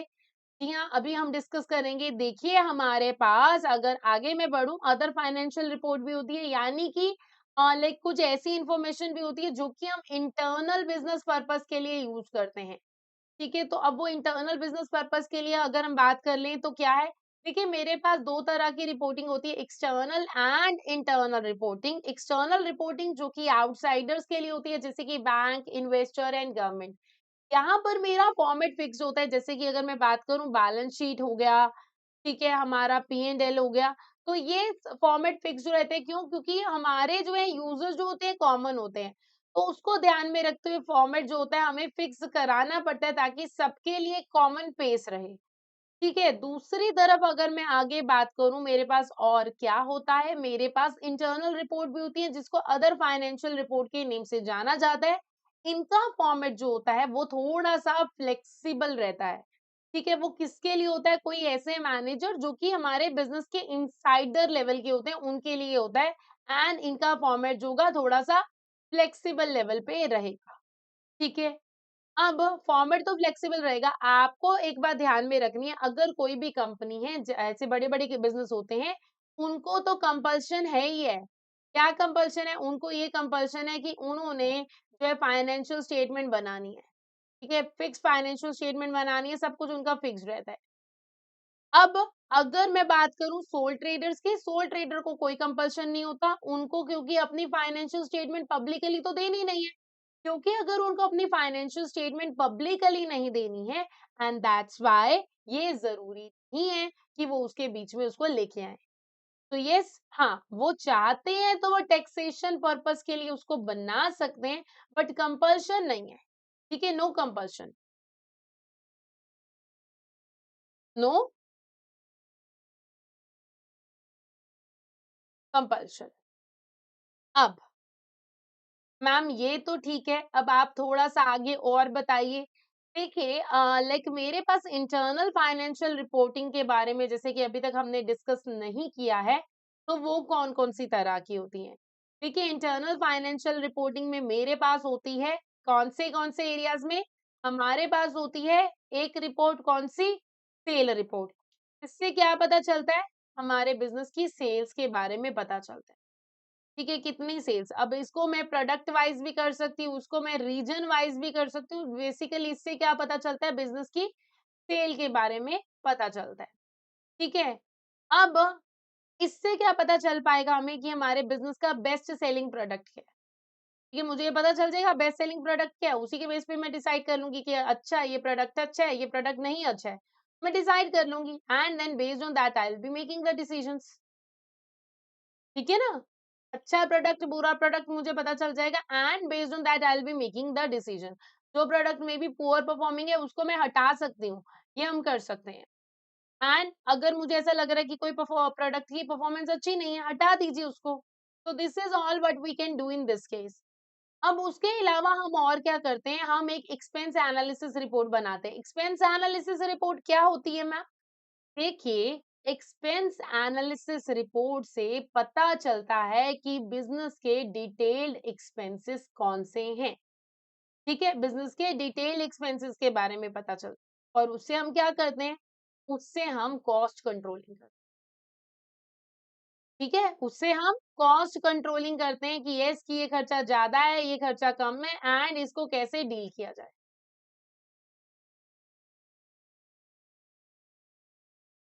तो लाइक अगर कहीं पे भी देखो ऐसे होता है ना कि अगर मुझे लगता है कि मेरी अननेसेसरी स्पेंडिंग कहीं पे हो रही है, तो मुझे उसको कंट्रोल करना चाहिए ताकि जो है फ्यूचर में जाके वो खर्चे ना हो। तभी तो बिज़नेस बहुत ज़्यादा प्रॉफिट कमाएगा और बिज़नेस का अल्टीमेट गेम क्या है कि येस कि ज़्यादा प्रॉफिट कमाना। उसके अलावा हमारे पास इंटरनल एरियाज़ में क्या होते हैं, रिसीवेबल रिपोर्ट। देखिए रिसीवेबल रिपोर्ट क्या होता है? देखिए लाइक इससे ना रिसीवेबल कौन से लोग होते हैं? इसको ना हम डेटर्स के नेम से भी जानते हैं। ठीक है, डेटर्स के नेम से भी जानते हैं। रिसीवेबल कब आते हैं? जब हम क्रेडिट सेल करते हैं। क्रेडिट सेल क्या होती है? मीन्स कि आज जो है सेल कर दिया और उसका पैसा जो है बाद में आएगा। अब देखिए कुछ ऐसे रिसीवेबल होंगे जिन्हें हमने जो है क्रेडिट सेल जैसे कि की है, तो अब मेरे लिए ये क्यों ज़रूरी है इसको समझना। सपोज़ करो कि मैंने ये रिपोर्ट तो बना ली। अब इस रिपोर्ट से मुझे ये पता चलेगा कि 10 तरह के कस्टमर्स हैं जिससे कि मैंने पैसे लेने हैं। कोई एक ऐसा कस्टमर जो कि मुझे कह रहा है 3 महीने बाद पैसे दूँगा, 4 महीने बाद दूँगा, तो वो मेरे लिए ज़्यादा रिस्क, जितना-जितना टाइम बढ़ता जाएगा ना, समझने की बात ये है वो मेरे लिए रिस्की होता जाएगा। क्यों रिस्की होता जाएगा? बिकॉज़ जैसे-जैसे टाइम पास होगा, अगर पैसा नहीं आया, तो वो हमारे लिए इश्यू ये क्रिएट करेगा कि कल को पैसा ना आने के चांसेस जो है हो सकते हैं। तो that's why it's very important कि मेरे पास रिसीवेबल के बारे में प्रॉपर डिटेलिंग हो। ठीक है? अब इन्वेंटरी रिपोर्ट। इन्वेंटरी रिपोर्ट क्या होती है? इन्वेंटरी रिपोर्ट एक ऐसी रिपोर्ट है जिससे मुझे ये पता चलता है कि मेरे पास इन्वेंटरी का मतलब क्या होता है? स्टॉक होता है। ठीक है, इन्वेंटरी का मतलब क्या होता है? स्टॉक। इससे मुझे क्या पता चलता है कि मेरे पास कितने की इन्वेंटरी पड़ी है, अवेलेबल स्टॉक कितना है। ठीक है, इससे फिर मैं इन्वेंटरी वैल्यूएशन कर पाऊँगी एंड इससे होगा क्या कि यस कि अगर मेरे पास एक तो इन्वेंटरी वैल्यूएशन कर दिया कि कितने की इन्वेंटरी पड़ी है। उसके अलावा मुझे और क्या पता चलेगा कि अगर मेरे पास कोई गुड्स जो है शॉर्टेज में है, ठीक है, कुछ कम है, तो मैं उसको क्या करूँगी, मँगा लूँगी। और अगर जो है मेरे पास कुछ जो है लाइक जैसे कि कहते हैं कि अगर ज़्यादा पड़ा है, तो मैं आगे से फिर वो नहीं मँगाऊँगी ना, उतना ही मँगाऊँगी जितना चलता है। तो ये उसका फ़ायदा होता है, ठीक है? ये उसका फ़ायदा होता है एंड उसी के बेस पे मैं डिसाइड कर सकती हूँ कि कितना हमें चाहिए। नाउ उसके अलावा और मेरे पास क्या होती है? उसके अलावा मेरे पास होती है कैश एंड बैंक की रिपोर्ट, ठीक है? कैश एंड बैंक की रिपोर्ट, इससे क्या पता चलता है? कैश बैलेंस कितना है, ठीक है? कैश कितना है, बैंक बैलेंस कितना है एंड ये अगर पता चलेगा तो क्या होगा? कैश बैलेंस, बैंक बैलेंस अगर हमें पता चलता है तो उससे क्या होता है? हम देख सकते हैं कि हमारी कितनी सिचुएशन है और फिर उससे क्या होगा? फ्यूचर कैश के फोरकास्ट जो है हम कर पाएँगे। ठीक है, मैं ये देख पाऊँगी कि यस कि क्या मेरे पास इनफ कैश है कि मैं अपनी जो है लाइक लायबिलिटीज़ रिपे कर जाऊँ और ये तभी हम ऐसे चेक करते होते थे। नाउ आगे बढ़ते हैं, देखते हैं सिचुएशन। फिर और क्या होती है, मेरे पास मैनेजमेंट अकाउंटिंग रिपोर्ट होती है। मैनेजमेंट अकाउंटिंग रिपोर्ट जिसमें कि मैनेजमेंट के अकाउंट बनाए जाते हैं, हम वो देखते होते हैं। तो इसमें होगा क्या? इसमें मैं बजट देखूँगी, मैं इसमें कॉस्ट एनालिसिस करूँगी, मैं इसमें परफॉर्मेंस चेक करूँगी, तो ये सारे उसमें कवर होते हैं। ठीक है? और उससे होगा क्या, हम प्लानिंग कर पाते हैं, हम डिसीजन मेकिंग ले पाते हैं, ये सारे उसके फ़ायदे होते हैं। ठीक है? तो अब देखिए इंटरनल वाला आपको दिख रहा होगा जितना भी डेटा है उसकी वजह से क्या कर रहे हैं हम डिसीजन मेकिंग जो है ले पा रहे हैं। ठीक है, इंटरनल वाले डेटा की हेल्प से सारे डिसीजन मेकिंग रिलेटेड एरियाज हैं। नाउ आगे बढ़ते हैं। तो यस, ये सारी रिपोर्ट जरूरी की हैं। सबसे पहले जैसे कि हम ऑलरेडी डिस्कस कर चुके हैं, डिसीजन मेकिंग के लिए, कॉस्ट कंट्रोलिंग के लिए, परफॉर्मेंस इंप्रूवमेंट के लिए, ठीक है, ये सब फैक्टर्स के कारण एंड इन्हीं के कारण हम जो है फ्यूचर कोर्स ऑफ एक्शन जो है ले सकते हैं, प्रॉपर प्लानिंग जो है हम कर सकते हैं। तो दीज आर द बेनिफिट। तो अब अगर मैं सिंपल सी बात करूं, फाइनेंशियल स्टेटमेंट किसके लिए होती हैं? ज्यादातर आउटसाइड यूजर्स के लिए होती हैं। एंड अगर अदर रिपोर्ट्स के ऊपर मैं बात करूं, तो yes, they are for the internal user. ठीक है, they are for the internal user, ये सारी हमारी इंफॉर्मेशन है। नाउ अभी तक किसी को कुछ पूछना हो गाइस, आप अपना कमेंट बॉक्स जो है इसमें लिख सकते हैं एंड आप जो है बता सकते हैं कि कहाँ पर आपको क्या इशू आ रहा है। अब हम आगे बढ़ते हैं। तो अब अगर हम आगे बढ़े, आगे बढ़ के मेरे पास क्या आता है? देखिए, हमारे पास आते हैं एसेट्स, और ये बात तो हमने सुना ही होगा, एसेट्स। तो देखिए, अब एसेट क्या होता है? कुछ भी जो कि बिजनेस के पास है और बिजनेस को पता है कि वो उस एसेट की हेल्प से, उस कुछ भी की हेल्प से फ्यूचर में बेनिफिट लेगा, और बेनिफिट कौन से होने वाले हैं? Economic benefit. कौन से बेनिफिट? Economic benefit. जैसे कि अगर उसको बेचूंगी तो मेरे पास क्या आएगा? कैश आएगा। दैट इज व्हाट मेरे लिए एसेट इज। अब ये क्या है? मेरे लिए एसेट की बात होती है। अब जैसे कि मैं अगर बात करूं रिसीवेबल, ठीक है, वो मेरे लिए एसेट है। अगर मैं आगे बात करूं, मेरे लिए कैश है, वो तो आप सबको पता ही है, एसेट है। लाइक मेरे पास अगर मैं बात करूं इन्वेंट्री, ये मेरे पास जो है एसेट है। ठीक है, अगर मैं उसके अलावा बात करूं नॉन करंट एसेट, वो भी मेरे लिए एसेट है, जैसे कि प्लांट है। ठीक है, वो भी मेरे लिए एसेट है। तो ये सारे मेरे लिए एसेट है, बिकॉज इन सब से मुझे फ्यूचर में इकोनॉमिक बेनिफिट जो है होने वाला है। नाउ अब अगर मैं आगे बढ़ूं, आगे मेरे पास क्या है? देखो, एसेट इज समथिंग, एसेट होने के लिए आपके पास क्या होना चाहिए? आपके पास कंट्रोल होना चाहिए, क्योंकि अगर आपके पास उसके ऊपर कंट्रोल नहीं है तो वो आपके लिए एसेट बिल्कुल भी नहीं है। ठीक है, तो एसेट होने के लिए क्या चाहिए?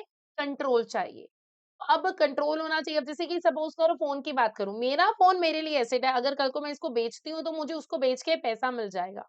बट अगर आपका फोन है, मैं बोलूं ये मेरा एसेट है, वो मेरे लिए एसेट नहीं है, क्योंकि उसको मैं अगर बेचूंगी तो मुझे उससे नहीं मिलेगा। पहली बात तो मेरे को आप बेचने ही नहीं दोगे।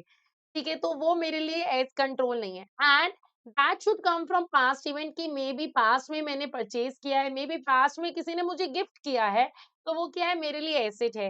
एंड उससे हमें फ्यूचर में क्या मिलने वाला है? इकोनॉमिक बेनिफिट मिलने वाला है, यानी कि मॉनेटरी फॉर्म में फायदा होने वाला है। ठीक है, तो ये तीनों चीजें जो है फुलफिल होंगी, तब जाके एसेट की डेफिनेशन जो है बन के आएगी। तो अगर मैं एसेट को समझूं, तो एसेट क्या होता है? एसेट होने के लिए आपके पास कंट्रोल होना चाहिए, मींस कि बिजनेस का उस पे कंट्रोल हो। दूसरा, जैसे कि अगर आप शॉप की बात करो, आप मशीनरी की बात करो, मीन्स वो आपका है। आपका है मीन्स आपका उसके ऊपर कंट्रोल है। दूसरा, that should be coming from the past events, means कि अगर आपने उसको खुद से परचेज किया है, खुद से एक्वायर किया है, लाइक किसी ने आपको गिफ्ट किए, मीन्स वो अब आपका है, आपके ऊपर लाइक उसका पूरा पूरा कंट्रोल है। ठीक है, एंड नेक्स्ट इज उससे आपको फ्यूचर में जो है बेनिफिट मिलने वाले हैं, कॉस्ट सेविंग का हो जाए फायदा, या फिर अगर हम बात करें कि मनी अर्न कर लेके, ये सारे आपके फायदे होने वाले हैं। तो वो सारे क्या हो गए? आपके एसेट की एग्जांपल में हो गए। तो एसेट की अगर मैं टाइप्स की बात करूं, तो एसेट मेरी कौन कौन सी हैं? एसेट जो है मेरी करंट एसेट है, जिसमें कि मैं शॉर्ट टर्म फॉर्म में बोल सकती हूँ। तो यस, अब इसमें क्या क्या हो जाएगा, जिसमें कि लाइक करंट एसेट कौन से एसेट होते हैं? जिसकी हेल्प से हम जो है लाइक मनी को कन्वर्ट कर सकते हैं। ठीक है, दैट इज व्हाट मेरे करंट एसेट इज। एंड कैसे? Into converted into cash with in 1 year. तो यहाँ पर जो मेरे पास की ट्रिक है, दैट इज 1 ईयर, कि आप जो है उसको कन्वर्ट कर रहे हो 1 साल के अंदर अंदर, जिसमें कि मेरे पास इन्वेंट्री है, जिसमें कि मेरे पास रिसीवेबल है, जिसमें कि मेरे पास कैश एंड बैंक है। तो ये क्या होते हैं? मेरे करंट एसेट की डेफिनेशन में आ जाते हैं। उसके अलावा मेरे पास और क्या आ जाता है? मेरे लाइक करंट एसेट की मैं समझूं, तो ये खास करके क्या होते हैं? ये एक ऐसे एसेट होते हैं जो कि जो है शॉर्ट टर्म में हो। ठीक है, तभी वो करंट एसेट के नाम पे आएंगे। अगर ये नॉन करंट होंगे, तो ये क्या होंगे? लॉन्ग टर्म वाले होंगे, यानी कि 1 साल से ज्यादा वाले टाइम पीरियड में होंगे। तो yes, inventory, receivable, cash bank, ये सब हो गए। एंड लाइक अगर शॉर्ट टर्म है और इजीली कन्वर्ट हो रहे हैं शॉर्ट टर्म में, यानी कि विद इन 1 ईयर में, तो वो करंट एसेट की डेफिनेशन में आ जाएगा। ठीक है, तो अब करंट एसेट की डेफिनेशन तो हमें समझ में आ गई। फिर उसके अलावा अगर मैं आगे चलूं कि मेरे नॉन करंट एसेट की डेफिनेशन में क्या आएगा। नॉन करंट एसेट मींस कुछ ऐसा जो कि लॉन्ग टर्म टाइम पीरियड के लिए है। ठीक है, ज्यादा सालों के लिए चलने वाला है, मतलब कि इमीडिएटली मैं उसको बेचने का मेरा कोई इरादा नहीं है। तो जिसमें कि मेरे पास बिल्डिंग, मशीनरी, व्हीकल्स, ये सब आ जाते हैं, जिसको मैं लॉन्ग टर्म यूज के लिए कर रही हूँ, and they are not easily converted into cash. तो ये दोनों के बीच में डिफरेंशिएशन है। आप जल्दी से देख लीजिए कि क्या-क्या डिफरेंस है मेरे current and non current asset की डेफिनेशन में। चलिए जी। तो अगर सिंपल से एग्जांपल ली जाए, जैसे कि कैश है, मैं आपको ऑलरेडी बता चुकी हूँ ये करंट एसेट है, क्योंकि वो ऑलरेडी वैसे तो कैश में ही कन्वर्टेड है। डिलीवरी व्हीकल ये नॉन करंट एसेट है, दो हमारी जब भी मर्जी आएगी हम इसको बेच देंगे एंड हम कैश में कन्वर्ट कर देंगे, बट नॉर्मली लोग जो हैं ये इसलिए नहीं खरीदते हैं कि इसको बेचना है। बैंक में पैसा है, वो भी करंट एसेट है। फैक्ट्री है, वो मेरा नॉन करंट एसेट है। तो इससे आपको समझ में आ चुका होगा। बस इतनी बात समझनी है कि एसेट क्या है? एक ऐसा रिसोर्स जो कि बिज़नेस को हेल्प करता है पैसा अर्न करने में, and these are the things owned by the business that give us future benefit. दूसरी तरफ हमारे पास आ जाती हैं लायबिलिटीज़। तो लायबिलिटीज़ क्या है? Means the money that business own to other, that is हमारे लिए लायबिलिटी। मैंने दूसरों को देना है, दैट इज़ मेरे लिए लायबिलिटी। ठीक है, अब वो मेरे ऊपर एक किस्म का बोझ है। अब वो बोझ कैसे है? That is a present obligation. आज की डेट में मेरे सिर पे ऑब्लिगेशन है। ऑब्लिगेशन मीन्स मेरे सिर पे एक किस्म का बोझ है, मेरी कोई ड्यूटी बनती है। एंड वो क्यों आ रहा है? Due to the past event arise हो रहा है, एंड इसके लिए क्या करना पड़ेगा? पास्ट में कुछ ऐसा हो, जैसे पास्ट में सपोज़ करो, पास्ट में लोन लिया, ठीक है? पास्ट में लोन लिया। उसके अलावा अगर मैं बात करूँगी लाइक हमारे पास क्या हो सकता है? लाइक पास्ट में क्रेडिट परचेज़ किया।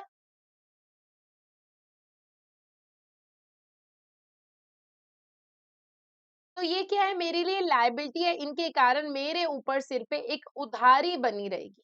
तो दीज़ आर माय लायबिलिटीज़। अब हम आगे बढ़ते हैं।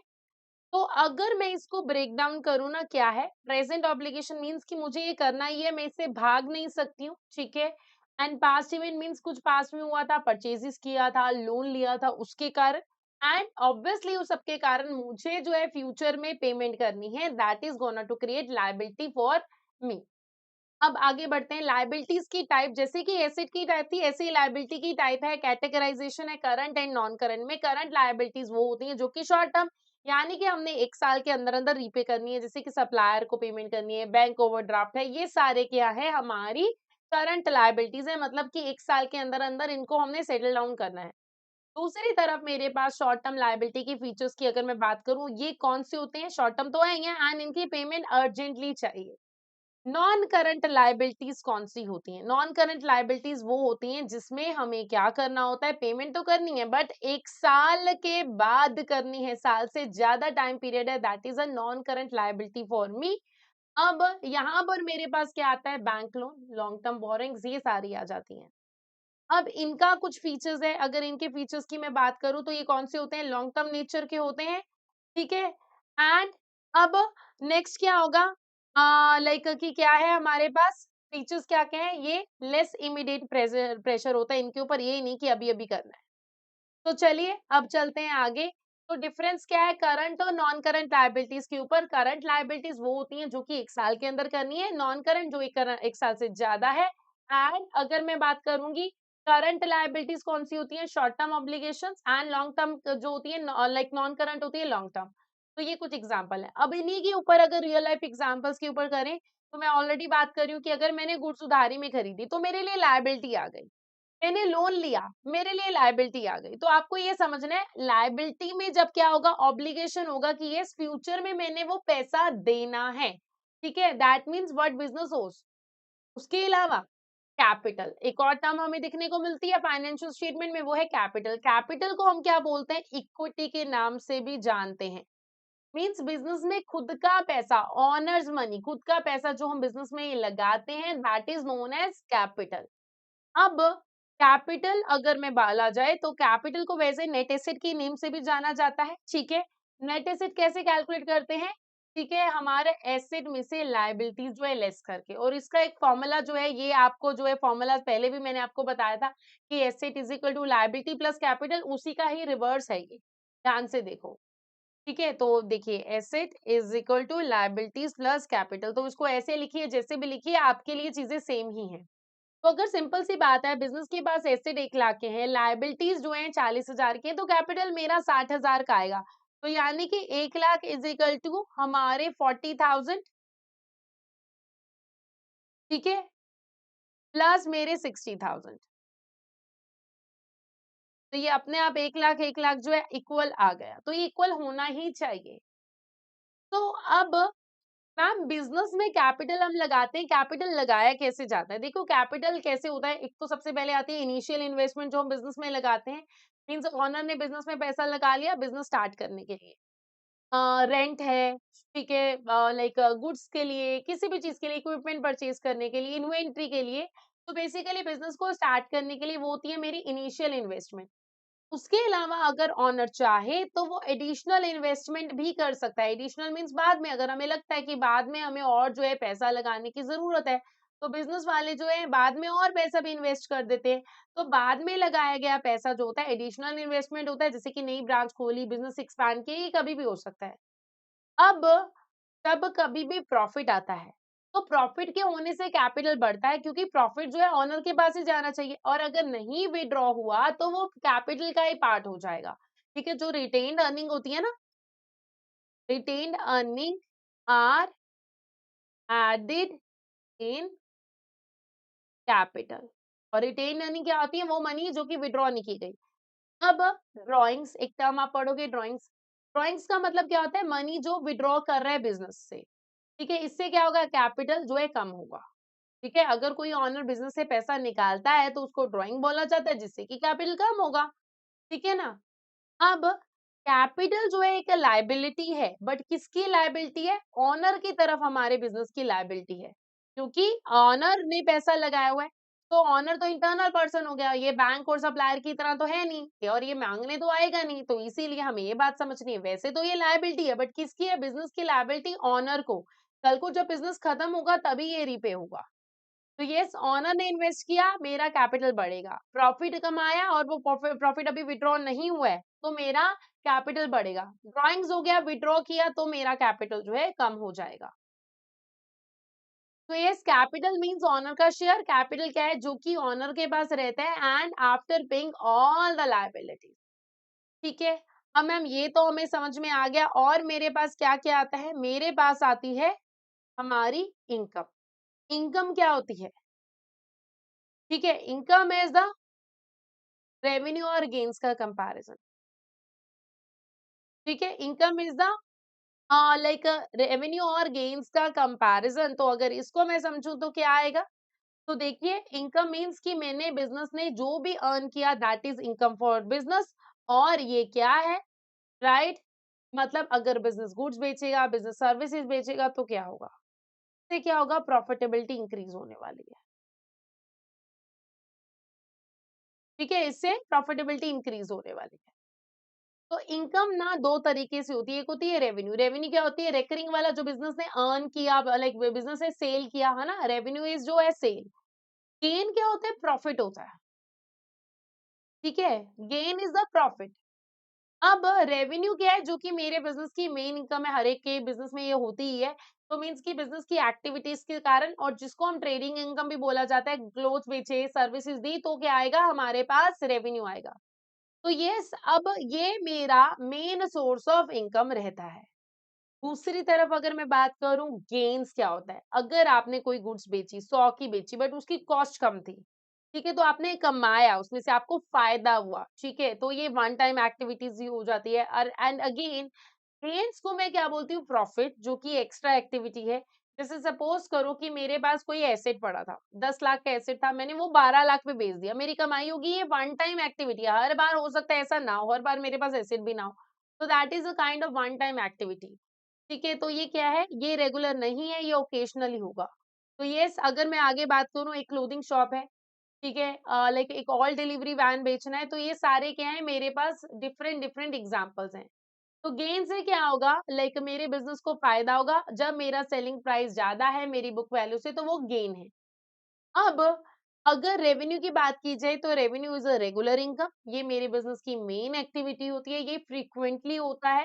एंड लाइक जैसे कि सेल्स की बात हो जाए, and gains they are not frequent, they are one time. Have a look, इसको ध्यान से देखिए, बहुत ही काम का एरिया है ये। एंड बहुत बार बच्चों को इसको लेके कंफ्यूजन भी रहता है। तो ये बहुत बेसिक सी देखिए टर्मिनोलॉजीज बहुत बेसिक है, बट अगर हम इनको समझेंगे नहीं तो हमें जो है दिक्कत आएगी। चलिए, अब उसके बाद हमारे पास क्या होती है, देखिए लाइक रेवेन्यू और गेन्स में हमें इतनी बात तो समझ लेनी है कि रेवेन्यू जो है डेली अर्निंग है, एंड गेन्स जो है एक्स्ट्रा है समथिंग। इनकम जो होती है बेसिकली, वैसे देखा जाए रेवेन्यू यानी कि रेगुलर और इरेगुलर गेन्स को मिला के ही होता है। अब आगे बढ़ा जाए, आगे जाके मेरे पास क्या आते हैं, एक्सपेंसेस आते हैं। नाउ आप आगे अगर मैं बढ़ूँ, एक्सपेंडिचर, एक्सपेंडिचर भी ना दो तरह का, एक्सपेंडिचर मीन्स खर्चा, ये बात तो हम सबको पता है। बट वो खर्चे को कैसे रिकॉर्ड करना है, ये बहुत ही जरूरी है फाइनेंशियल स्टेटमेंट में। वो खर्चा जो हो सकता है, एसेट एक्सपेंडिचर भी हो सकता है और नॉर्मल एक्सपेंस भी हो सकता है। तो एसेट एक्सपेंडिचर होता है, उसको हम कैपिटल एक्सपेंडिचर के नेम से भी जानते हैं। अब ये क्या है मैम? देखो, एक्सपेंडिचर तो हो गया बिजनेस में लगाया गया खर्चा, ठीक है। अब ये दो तरीके का है। अगर मैं नॉर्मल एक्सपेंसेस की बात करूं तो ये डेली एक्सपेंसेस है, जो कि रेगुलर कॉस्ट हम करते होते हैं, रेंट का खर्चा, इलेक्ट्रिसिटी का खर्चा, स्टेशनरी दिया, कुछ भी किया। तो ये वाले खर्चे जो होते हैं, जो डेली एक्सपेंसेस होते हैं, और इसको मैं जो है नॉर्मली P&L में एज एन एक्सपेंस डालती हूँ, डेबिट करती हूँ। ठीक है, तो ये रेगुलरली होने वाले हैं, शॉर्ट टर्म इनका फायदा होगा, और ये P&L में करूंगी तो इससे क्या होगा, मेरा प्रॉफिट जो है कम होगा। ठीक है, रेगुलर वाले बताइए, हर बार, हर महीने, हर क्वार्टर जैसे भी है, ये होते ही रहने हैं। दूसरी तरफ ऐसे होते हैं मेरे एसेट एक्सपेंडिचर, जिसको मैं कैपिटल एक्सपेंडिचर के बोलती हूँ। ये वो वाला पैसा है जो कि बिजनेस ने स्पेंड किया है ताकि हम नया एसेट खरीद सके, या फिर नए एक लाइक एक एग्जिस्टिंग लॉन्ग टर्म एसेट को जो है उसकी परफॉर्मेंस को इम्प्रूव कर सके। जैसे कि मैंने एक बिल्डिंग खरीद ली, एक मशीनरी खरीद ली, एक व्हीकल खरीद लिया, या फिर जैसे सपोज करो लाइक न्यू फ्लोर, ठीक है, न्यू फ्लोर हो गया। तो ये सारे क्या है मेरे लाइक एसेट एक्सपेंडिचर में आ जाते हैं। अब अगर मैं बात करूंगी इम्प्रूवमेंट की, तो इम्प्रूवमेंट में जैसे कि रेनोवेशन मैंने आपको बताया, व्हीकल ओवरहॉल हो गया।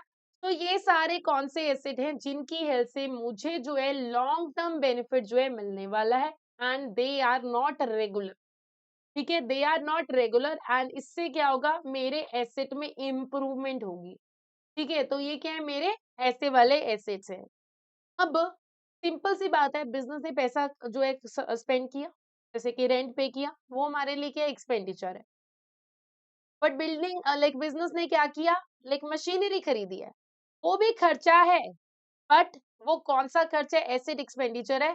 ठीक है, वो कौन सा है, ऐसा एक्सपेंडिचर जिससे कि क्या होगा, हमारे बिजनेस की जो है लाइक अर्निंग कैपेसिटी जो है इनहांस होगी। ठीक है,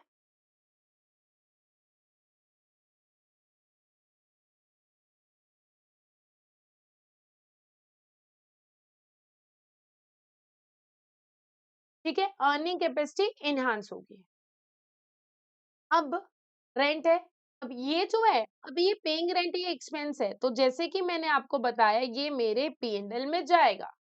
बट ये वाला एक्सपेंडिचर कौन सा है, इसका ट्रीटमेंट कहाँ पर होगा, मेरी बैलेंस शीट से होके जाएगा। ठीक है, क्योंकि मैंने एसेट खरीदा है, तो एसेट जब मैं खरीदती हूँ तो मेरी बैलेंस शीट में एसेट जाता है ना, ये वही है। Now expenditure day to day running वाले हो गए, ये रेगुलर नेचर के हो गए, ये शॉर्ट टर्म के हो गए, जैसे कि हमारा रेंट। एंड दूसरे तरफ मैं बात करूं एसेट एक्सपेंडिचर की, तो एसेट एक्सपेंडिचर कौन से होते हैं, जो कि मुझे लॉन्ग टर्म इन्वेस्टमेंट के होते हैं, ये वन टाइम कॉस्ट मैंने किया है, ये सब कुछ। ठीक है, तो ये क्या हो गए मेरे मशीनरी वाले। नाउ अब इनकम और एक्सपेंडिचर में डिफरेंस करते हुए एक्टिविटी को समझते हैं। जैसे कि इनकम की एग्जांपल, सेल हो गया, इंटरेस्ट रिसीव हो गया, gain on sale of asset हो गया, ये सारी क्या है मेरी इनकम की एग्जांपल है। एक्सपेंडिचर में रेंट है, वेजेस है, इलेक्ट्रिसिटी है, व्हीकल परचेज किया, ये सारे क्या है मेरे एक्सपेंडिचर हैं, बट ये तीनों अगर हम ध्यान से देखें तो ये मेरे क्या है नॉर्मल एक्सपेंडिचर है। और ये व्हीकल परचेज किया ये एसेट एक्सपेंडिचर है, यानी कि ये बैलेंस शीट में जाने वाला एरिया है। ठीक है, दोनों का डिफरेंस हमें अच्छे से पता होना चाहिए। अब आगे बढ़ते हैं।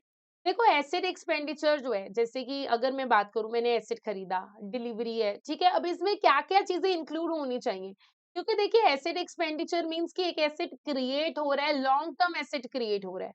तो मीन्स कि वो लॉन्ग टर्म जो एसेट क्रिएट होने वाला है, उसमें भी मुझे ध्यान में रखना चाहिए कि उसमें क्या-क्या कवर होगा, ठीक है? अब अगर एसेट एक्सपेंडिचर है ना, एक तो उसको खरीदने का खर्चा, उसका डिलीवरी का खर्चा, उसका इंस्टॉलेशन, जैसे कि एसी की मैं बात करूँ, ठीक है? तो एसी के रिगार्डिंगली सारे खर्चे, एक तो उसका परचेज़ हुआ, उसकी डिलीवरी कॉस्ट होगी, उसके अगर फिटिंग्स का खर्चा हो गया, तभी वो मेरे लिए वर्किंग करेगा ना, ठीक है? तो ये सारे खर्चे हो गए। इसमें लाइक अगर एसेट एक्सपेंडिचर की तो होगी ये बात, इम्प्रूवमेंट कॉस्ट। अब अगर मैं एक्सपेंडिचर्स नॉर्मल एक्सपेंडिचर की बात करूँ, डेली रनिंग वाले रिपेयर, इससे क्या हो रहा है रिपेयर हो रही है बट उसमें इम्प्रूवमेंट नहीं हो रही, जो था वो मेंटेन हो रहा है। अर्निंग कैपेसिटी,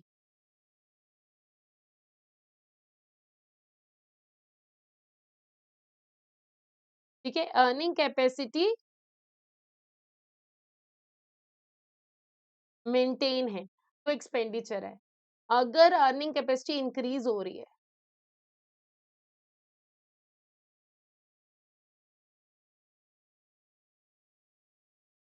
तो क्या हो गया ये मेरा एसेट एक्सपेंडिचर। ठीक है? तो अगर एक्सपेंस है तो वो रेगुलर मनी है, एसेट एक्सपेंडिचर है तो मेरी एसेट की इन्वेस्टमेंट इंक्रीज़ हो रही है। अब ये तो होगी हमारी बेसिक सी बातें। अब मेरे पास आती है अकाउंटिंग इन्फॉर्मेशन के ऊपर हम चलते हैं। ठीक है? अब ये क्या है? देखो अकाउंटिंग इन्फॉर्मेशन की कुछ क्वालिटीज़ होनी चाहिए जिसकी वजह से हमें समझ में आता है कि ये इसकी एक अकाउंटिंग इन्फॉर्मेशन क्या होती है। डिसीजन मेकिंग हम उसी की हेल्प से ले सकते हैं। अब कुछ कैरेक्टरिस्टिक्स हैं जो कि एक अच्छी अकाउंटिंग इन्फॉर्मेशन में होना चाहिए। कि मीन्स वो इन्फॉर्मेशन ऐसी हो जो कि यूज़फुल हो डिसीजन मेकिंग के लिए। इससे क्या हो कि हमें करंट प्रॉफिटेबिलिटी पता चले, जिससे कि क्या होगा कि यस कि ओनर जो है डिसाइड कर सकेंगे कि क्या उनके फ्यूचर प्लान्स हैं। ठीक है? हमारे लिए रेलेवेंट होगा। रेलेवेंट कब होगा? जब मैं उससे ये बेसिस पे डिसीजन ले सकूँ। ठीक है? रेलेवेंट होगा। अगर काम की नहीं है तो हमें कुछ नहीं लेना। Reliable that means faithful representation means कि मैं उसके ऊपर क्या कर सकूं ट्रस्ट कर सकूं। ट्रस्ट कब होगा? जब वो इन्फॉर्मेशन एक्यूरेट होगी, करेक्ट होगी, मीन्स कि उसमें फेकनेस कुछ नहीं है, कुछ मैनिपुलेशन नहीं है, तभी चलेगा। तीसरा, हमें चाहिए कंपैरेटिबिलिटी। कंपैरेटिबिलिटी मीन्स कि इंफॉर्मेशन हमारे पास तभी होगी जब उसमें कंपैरिजन आ सके। ठीक है? कंपैरिजन नहीं होगा तो क्या होगा? उससे देखो मुझे ये नहीं समझ में आएगा कि मेरी परफॉर्मेंस कैसे गई। ठीक है? एक कंपनी का दूसरी कंपनी के साथ, एक कंपनी का इंडस्ट्री के साथ, एक कंपनी का लाइक अपने प्रीवियस परफॉर्मेंस के साथ। तो कंपैरेटिबिलिटी हमें चाहिए। उसके बाद हमें चाहिए अंडरस्टैंडेबिलिटी। अंडरस्टैंडेबिलिटी मीन्स कि वो मुझे समझ में आ सके ऐसा होना चाहिए। मीन्स कि एक फॉर्मेट अच्छा हो, उसकी हेडलाइंस क्लियर हो, तभी हमारे पास अंडरस्टैंडेबिलिटी है। ठीक है? अगर आपसे लाइक अगर आपको मैं किसी और लैंग्वेज में बता दूँ जो आपको समझ में नहीं आ रही है, आपके लेवल से ज़्यादा बता दूँ, तो वो आपके लिए एक अच्छी अकाउंटिंग इन्फॉर्मेशन नहीं है। Next and the most important is timeliness. कोई भी इन्फॉर्मेशन जब हमें टाइम बीत जाने के बाद मिलती है ना, वो हमारे लिए काम की नहीं है। टाइम बीत गया, जो बीत गई सो बात गई, है ना? तो फिर अगर टाइम ही चला गया, फिर तो वो हमारे लिए काम की नहीं होगी। तो येस, मुझे ये देखना है कि अगर कोई रिपोर्ट लेट आ रही है, तो वो मेरे लिए यूज़लेस है डिसीजन मेकिंग को लेके। नेक्स्ट कंप्लीटनेस, जैसे कि हमने बात किया था, वो रेलेवेंट भी तभी होगी अगर वो एक्यूरेट होगी और एक्यूरेट तभी होगी अगर वो कंप्लीट होगी। जितनी इंपॉर्टेंट इन्फॉर्मेशन होनी चाहिए थी उसमें वो सारी इंपॉर्टेंट इन्फॉर्मेशन अवेलेबल है। क्योंकि अगर वो इन्फॉर्मेशन उसमें नहीं अवेलेबल है देन दैट मीन्स कि हम उससे कैसे पिक्चराइजेशन ले पाएंगे, कोई डेटा मिसिंग होगा तो कैसे कर पाएंगे। तो कंप्लीट होना चाहिए। Next is consistent. Consistent means जैसा पीछे चल रहा था, जैसे फॉर्मेट में चल रहा था आगे भी उसी फॉर्मेट में आए, क्योंकि अगर वो फॉर्मेट चेंज हो गया, कंसिस्टेंसी चेंज होगी तो हमारे लिए दिक्कत हो जाएगी। तो जैसे कि हमें डेप्रिसिएशन मेथड ले रही हूँ, जो जैसा मेथड पहले ले रही थी वैसा ही अभी लेना है। तो मीन्स जिससे कि क्या होगा, कंपैरिजन हो पाएगा। इससे क्या होगा, कंपैरिजन हो पाएगा।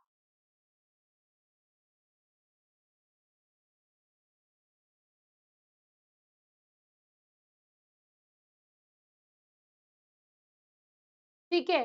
तो ये हमारे कुछ कैरेक्टरिस्टिक्स है एंड उसका समराइज़ेशन है जो कि आप सबको पता होना चाहिए।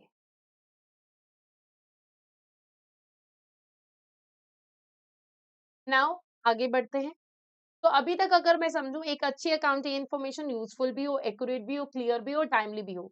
ठीक है? ये सारे फीचर्स उसमें होने चाहिए। अब मैं आगे बढ़ती हूँ, रेलेवेंस क्या है? रेलेवेंस मीन्स अगर कोई भी इन्फॉर्मेशन रेलेवेंट तभी होगी अगर उससे मैं अच्छे डिसीजन मेकिंग ले पाऊँ, एंड मीन्स कि रेलेवेंस तभी आएगा अगर उससे मेरे डिसीजन इन्फ्लुएंस होते हैं।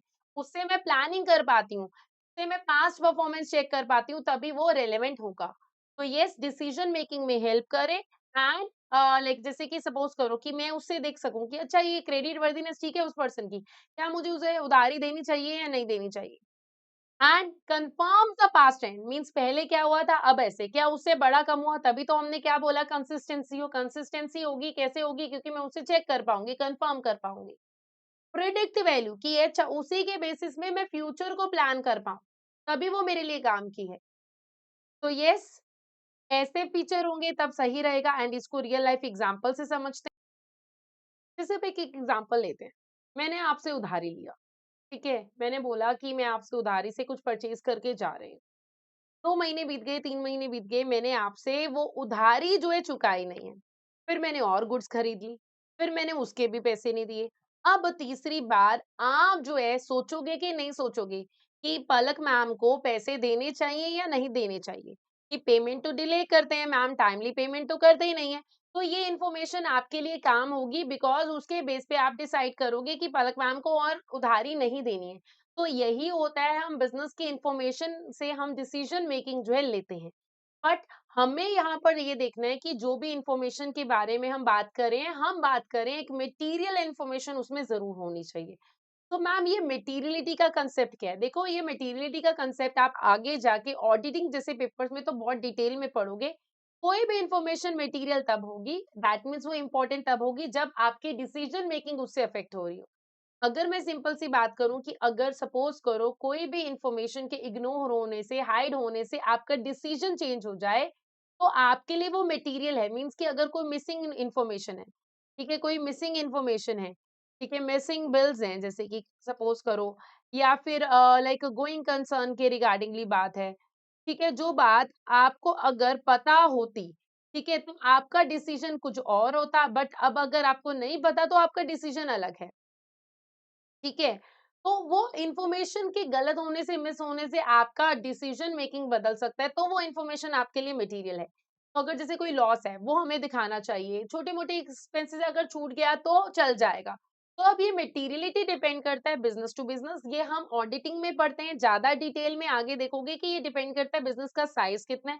जैसे मेरे जैसे के लिए ₹1000 भी बहुत इम्पोर्टेंट हो सकते हैं, बट अगर अंबानी जी की बात की जाए, उनके लिए तो 1000 क्या ही है। ठीक है, वो तो उतने में शायद उनका एक ग्लास भी नहीं होता होगा। तो येस, कि बिज़नेस की अमाउंट की जो साइज़ है उसके ऊपर डिपेंड करता है, एंड नेचर ऑफ ट्रांज़ैक्शन की कोई ट्रांज़ैक्शन देखो, कोई ऐसी ट्रांज़ैक्शन होती है जो कि मटेरियल बाय अमाउंट तो नहीं होती है कि वो अच्छा अमाउंट वाइज़ ज़्यादा नहीं है, बट वो ट्रांज़ैक्शन ऐसी है कि उसका नेचर ऐसा है कि पता होना बहुत ज़्यादा ज़रूरी था। तो हम ये बातें जो है ध्यान में रख के चलते हैं, कि वो मटेरियलिटी बाय अमाउंट है या मटेरियलिटी बाय नेचर है। तो येस, अब आपको ये समझना है कि बिज़नेस में हमें कोई भी डिसीज़न लेना है, वो हम रेलेवेंस के पॉइंट ऑफ व्यू से देखते हैं, वो मटेरियलिटी के पॉइंट ऑफ व्यू से देखते हैं, एंड देन अपने डिसीज़न मेकिंग जो है लेते हैं। ठीक है जी। तो चलिए अब आगे बढ़ते हैं, आगे की ये जर्नी को देखते हैं, समझते हैं क्या है। तो अभी तक अगर हमने समझा कि एक रेलेवेंट इन्फॉर्मेशन होगी तो उससे हम डिसीजन मेकिंग ले पाएँगे, हम प्रिडिक्शन कर पाएँगे, हम पास्ट को कन्फर्म कर पाएँगे। तो रेलेवेंट इन्फॉर्मेशन के बेस पे ही यूज़र जो है डिसीजन मेकिंग जो है ले पाते हैं। अब आगे बात करते हैं। फाइनेंशियल इन्फॉर्मेशन में क्या होना चाहिए? फेथफुल रिप्रेजेंटेशन होना चाहिए। फेथफुल रिप्रेजेंटेशन क्या है? एक इंफॉर्मेशन ट्रू पिक्चर कब दिखाएगी, जब अगर हमें लगता है कि इंफॉर्मेशन बिना किसी चीटिंग के है, उसमें कोई भी बात छुपाई नहीं गई है, कोई मिस्टेक नहीं है, तभी वो ठीक होगा, नहीं तो इश्यू उसमें हो सकते हैं। अब अगर बिज़नेस के पॉइंट ऑफ व्यू से कुछ इंपॉर्टेंट बात समझे, तो क्या-क्या होता है? एक तो हमें ये समझना है कंप्लीटनेस का पॉइंट ऑफ व्यू, कि कोई भी इन्फॉर्मेशन जो है प्रॉपर्ली रिकॉर्ड होनी चाहिए, चाहे सेल, चाहे परचेज़, चाहे एसेट, लायबिलिटी सब कुछ, कुछ भी मिसिंग नहीं होना चाहिए क्योंकि अगर वो कंप्लीट नहीं होगा, तो वो एक्यूरेट भी नहीं होगा और एक्यूरेट नहीं होगा तो डिसीजन मेकिंग अच्छे से नहीं होगा। ठीक है? तो ये हमें समझ के चलना है। दूसरी बात उसका कैरेक्टरिस्टिक्स में क्या आता है कि इन्फॉर्मेशन न्यूट्रल हो। न्यूट्रल मीन्स कि उसमें बायस नहीं होना चाहिए, प्रेशर नहीं होना चाहिए, दबाव नहीं आना चाहिए कि ये अगर ऐसे दिखा दिया तो नुकसान हो जाएगा। तो इन्फॉर्मेशन बिना किसी दबाव और प्रेशर की होनी चाहिए। मतलब कि मुझे जान करके ऐसा नहीं हो कि प्रॉफिट ज़्यादा दिखा दूँ ताकि इन्वेस्टर्स को इम्प्रेस करना है। तो ऐसा कुछ भी उसमें नहीं होना चाहिए। नाउ फ्री फ्रॉम एरर तो कोई भी इंफॉर्मेशन ऐसी हो जिसमें ना एरर्स नहीं हो क्योंकि अगर इंफॉर्मेशन में एरर्स है नंबरिंग है कैलकुलेशन रिलेटेड इशू है तो वो दिक्कत दे सकता है तो ये हमें ये ध्यान में रखना है कि जो भी बैलेंसेस है वो बैलेंसेस करेक्ट हो क्योंकि अगर सपोज करो मेरी बुक्स में ज्यादा है तो और बैलेंसेस कम ज्यादा है तो वो एक्चुअल और चीजें वेरी करेगी तो हम कहाँ से डिसीजन मेकिंग ले पाएंगे तो एरर्स नहीं होने चाहिए ये हमें चाहिए ताकि करेक्टनेस हो सके तो ये कुछ कैरेक्टरिस्टिक्स हैं एक अच्छी फाइनेंशियल इंफॉर्मेशन के जिसको बेस करके हम जो है चीजें देखें। अब हमारे पास आते हैं कुछ इंपॉर्टेंट कंसेप्ट्स में से एक कंसेप्ट जिसका नेम है प्रूडेंस। क्या नेम है उसका? प्रूडेंस। तो प्रूडेंस जो है आपके लिए बहुत ज्यादा जरूरी है। प्रूडेंस क्या होता है? Duty of utmost good care. ठीक है, एक अच्छा केयर, ध्यान से काम करना। अब वो केयर क्या है? केयरफुल करना, कंजर्वेटिव रहना, यानी कि समझदारी से काम लेके हुए चलना एंड आप जो है जब कभी भी आपको लगता है बिज़नेस में अनसर्टेनिटी है तो हम प्रूडेंस को समझ के चलेंगे। देखिए, हमें इतनी की बात समझनी है कि यस कि बिज़नेस में लाइक आपको रेवेन्यू ओवरस्टेट नहीं करने, आपको एसेट ओवरस्टेट नहीं करने, आपको अपने एक्सपेंडिचर अंडरस्टेट नहीं करने, आपको अपनी लायबिलिटी अंडरस्टेट नहीं करनी है। ये है मेरे प्रूडेंस का कांसेप्ट। तो जैसे कि अगर आपको लगता है कि बिज़नेस में लॉस हो सकता है, तो दिखाओ उसको। मीन्स कि आपको अपने लॉसेस, अपने एक्सपेंडिचर कम नहीं दिखाने हैं। यही हमारा प्रूडेंस को कांसेप्ट कहता है। एंड दूसरी तरफ अगर आपको लगता है प्रॉफिट है, प्रॉफिट आपको सिर्फ़ और सिर्फ़ तब दिखाने हैं जब आपको लगता है कि आपको सच में ही प्रॉफिटेबिलिटी हो रही है। बिकॉज़ अगर आपको ऐसा लगता है ना कि प्रॉफिटेबिलिटी नहीं हो रही तो आप नहीं दिखाओगे। जब आपको श्योरिटी नहीं है तब नहीं दिखाओगे। तो basically this is the concept of prudence इसको मैं बोलूँगी समझदारी की बात। तो यस कुछ फीचर्स हैं जिसके ऊपर आप देखिए नज़र घुमाइए। कंप्लीटनेस मीन्स मिसिंग नहीं होना चाहिए, न्यूट्रल मीन्स बायस नहीं होना चाहिए, free from error means accurate data हो और प्रूडेंस मीन्स कॉशियस रह के आपको जो है काम करना है, डिसीजन मेकिंग जो है लेनी है। ठीक है जी? अब तो एक इंफॉर्मेशन फेथफुल रिप्रेजेंट कब करेगी? जब वो कंप्लीट है, ऑनेस्ट है और एक्यूरेट है। अब फाइनेंशियल इंफॉर्मेशन कोई भी हो ना, उसमें क्या होना चाहिए? ट्रू एंड फेयर पिक्चराइजेशन होना चाहिए बिज़नेस का। तो ये तो हमने बातें कर ली। मैम आपने पीछे एक बात की थी कंपैरेटिबिलिटी को लेके कि कंपेयर कर सकते हैं। जी हाँ, इंफॉर्मेशन ऐसी होनी चाहिए कि वो कंपेरेबल हो। कंपेरेबल कैसी हो? प्रीवियस ईयर से कि पिछले साल मेरी परफॉर्मेंस कैसी थी, अब कैसे है? जिसके बेस पे मैं देख सकूँ कि क्या ग्रोथ हुई है, अच्छा काम किया है या नहीं किया। एंड दूसरे बिज़नेस के साथ, उसको मैं समझूँगी दूसरे बिज़नेस के साथ कि मैं कंपेयर कर सकूँ। ताकि मैं अपनी परफॉर्मेंस देख सकूँ, मैं अपनी पोज़ीशनिंग देख सकूँ, मार्केट का शेयर देख सकूँ। इससे हम ट्रेंड देख पाएँगे, इससे हम डिसीज़न मेकिंग लिख पाएँगे कि अच्छा जितना होना चाहिए था वैसा काम कर रहे हैं एंड हम जो है परफॉर्मेंस का इवैल्यूएशन जो है कर पाएँगे। तो this is important for us.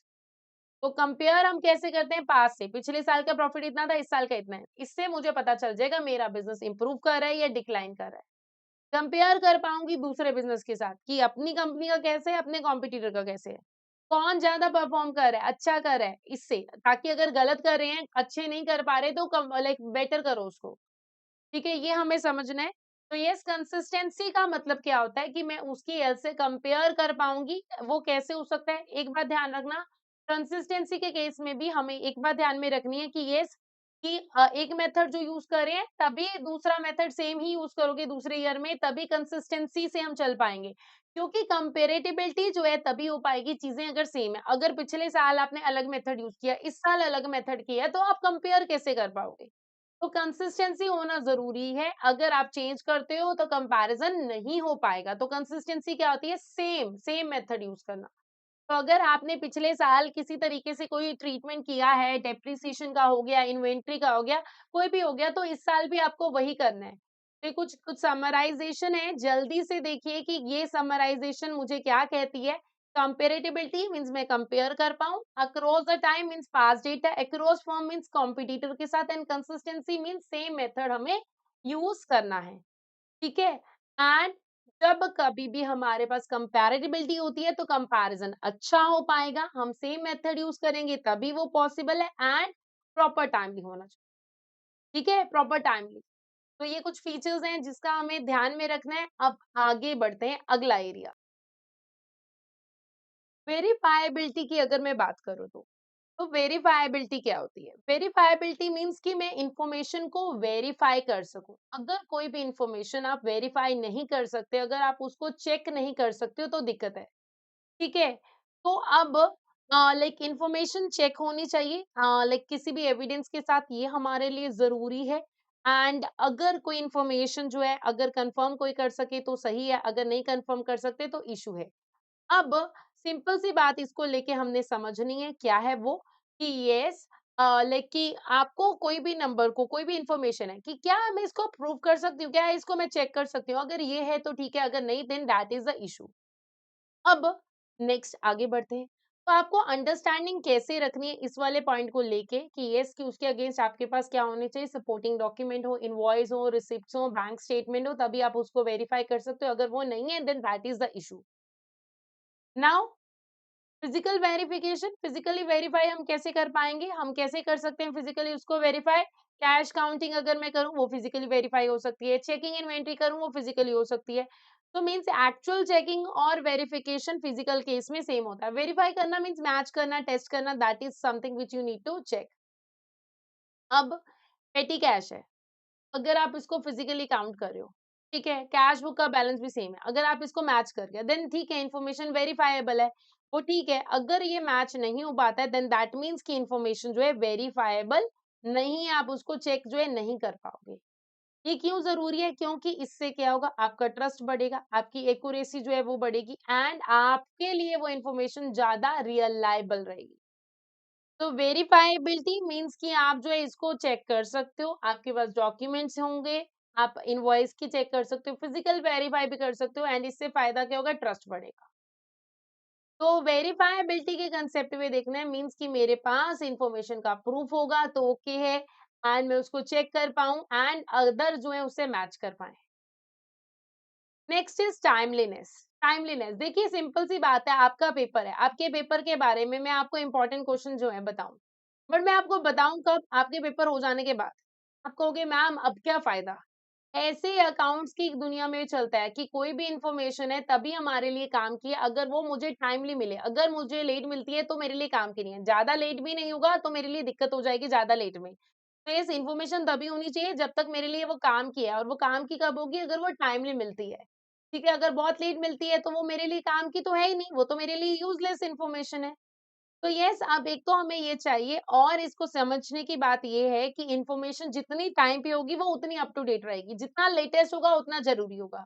तो लेटेस्ट कैश बैलेंस हो, लेटेस्ट सेल्स हो, लेटेस्ट रिसीवेबल बैलेंस हो, वो जरूरी है, तभी मैं करंट पोजीशनिंग देख पाऊंगी, तभी मैं करंट प्रॉफिटेबिलिटी देख पाऊंगी, अदरवाइज वो मेरे लिए काम की बिल्कुल भी नहीं है, ठीक है।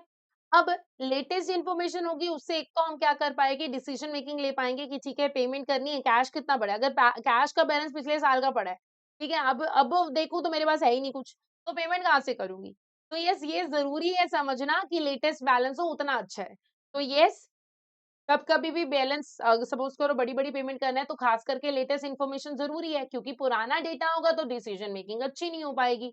तो यस, जितना पुराना डेटा उतना ही कम यूजफुल, एंड जितनी डिले में रिपोर्ट आएगी आपकी डिसीजन मेकिंग उतनी ही खराब होती जाएगी। आपको समझ के चलना है कि जितना टाइमली होगा, इंफॉर्मेशन टाइमली होना चाहिए, जितना लेटेस्ट डेटा हो उतना बढ़िया है, एंड जितना लाइक देखो इंपॉर्टेंट है डेटा तो आपसे up to date decision making आप उससे ले पाए तभी सही रहेगा, ठीक है। तो basically timeliness means right time पे इंफॉर्मेशन अवेलेबल हो, लेटेस्ट डेटा हो, और वो यूजफुल इंफॉर्मेशन हो। Next is understandability. अंडरस्टैंडेबिलिटी क्या है, कि कोई भी इंफॉर्मेशन तब हमारे लिए अंडरस्टैंडेबल है जब लाइक वो क्लियर है। देखो इंफॉर्मेशन इजी टू अंडरस्टैंड हो, वो क्लियर हो, हमें ये चाहिए एंड वो सिंपल हो, वो वेल प्रेजेंटेड हो, मुझे ये समझना है। अंडरस्टैंडेबिलिटी का पॉइंट ऑफ व्यू हमारे लिए बहुत ही ज़्यादा ज़रूरी है, क्योंकि अगर कोई भी इन्फॉर्मेशन जो है लाइक पुरानी इन्फॉर्मेशन है, वो मेरे लिए अंडरस्टैंडेबिलिटी के पॉइंट ऑफ व्यू पे नहीं आएगी। ठीक है? तो इन्फॉर्मेशन क्लियर होगी तो ही मुझे समझ में आएगी। वो सिंपल होगी, क्योंकि जितनी ज़्यादा वो लाइक फैली हुई होगी ना, वो उतनी मेरे लिए ना समझने में दिक्कत क्रिएट करेगी। ठीक है? तो मुझे ये समझना है। And like well presented formatting बहुत ज़रूरी है। अगर क्लस्टर डेटा होगा, क्लस्टर मीन्स लाइक ऐसे-ऐसे घुमा-घुमाया डेटा होगा, तो वो मेरे लिए काम का डेटा नहीं होगा। इन्फॉर्मेशन जो है जितना सॉर्टेड फॉर्म में रहता है, उतना ही हमारे लिए जो है ईज़ी गो रहता है, ताकि हम उस डेटा के बेस पे डिसीजन मेकिंग जो है अच्छे से जो है ले सकें। चलिए जी। अब सो बेसिकली कोई भी यूज़र है उस इन्फॉर्मेशन को तभी समझ पाएगा अगर वो अंडरस्टैंडेबल है, अगर वो अंडरस्टैंडेबल नहीं है, उसको समझ नहीं पाएगा तो उसके बेस पे डिसीजन मेकिंग जो है नहीं हो पाएगा। नाउ अब अंडरस्टैंडेबिलिटी की अगर मैं बात करूँ, ठीक है? तो क्लियर प्रेज़ेंटेशन होना चाहिए। तो ऐसे नहीं होता है कि यस कि लाइक चीज़ें ऐसे हैं, लाइक प्रेज़ेंटेशन क्लियर हो, इन्फॉर्मेशन सेपरेट फॉर्मेट में हो, प्रॉपर हेडिंग होनी चाहिए, ऑर्गेनाइज़ होना चाहिए, तभी वो प्रॉपर अंडरस्टैंडेबल होगी प्रेज़ेंटेशन वाइज़, ठीक है? लाइक टेबल्स हों, ऑर्गेनाइज़्ड वे में हो, ठीक है? दूसरी बात, आपको कॉम्प्लेक्स लैंग्वेज नहीं हो, बिकॉज़ अगर अगर आज भी मैं आपके सामने कॉम्प्लेक्स लैंग्वेज यूज़ कर लूँ, तो आपको डिफ़िकल्ट होगा समझने में कि ये कौन-सा वर्ड यूज़ कर रहे हैं। ठीक है, तो आपको वो वर्डिंग समझ में आनी चाहिए। आपके पास कोई अननेसेसरी डेटा नहीं होना चाहिए जो कि आपके अंदर जो है कन्फ्यूज़न जो है क्रिएट करे। तो आपको ये समझ के चलना है उस डेटा को लेके। ठीक है, इन्फॉर्मेशन में लाइक अननेसेसरी चीज़ें नहीं होनी चाहिए। लाइक एसेट जो है अलग से हों, लायबिलिटी जो है लाइक वो सब कुछ हमें ध्यान में रखना है। ठीक है?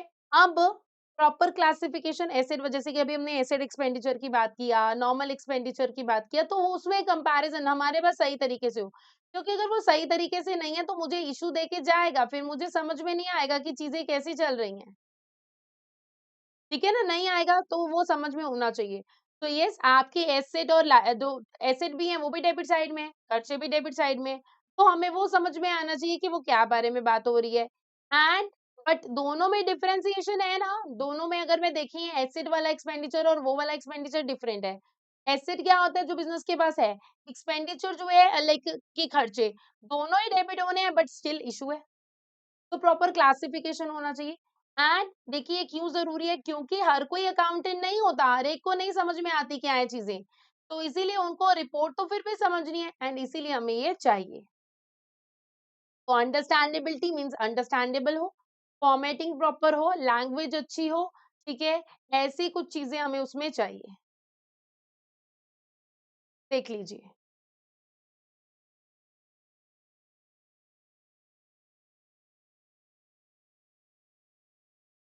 Clear, simple, easy to understand, easy to read, ऐसे कुछ कैरेक्टरिस्टिक्स उसमें चाहिए।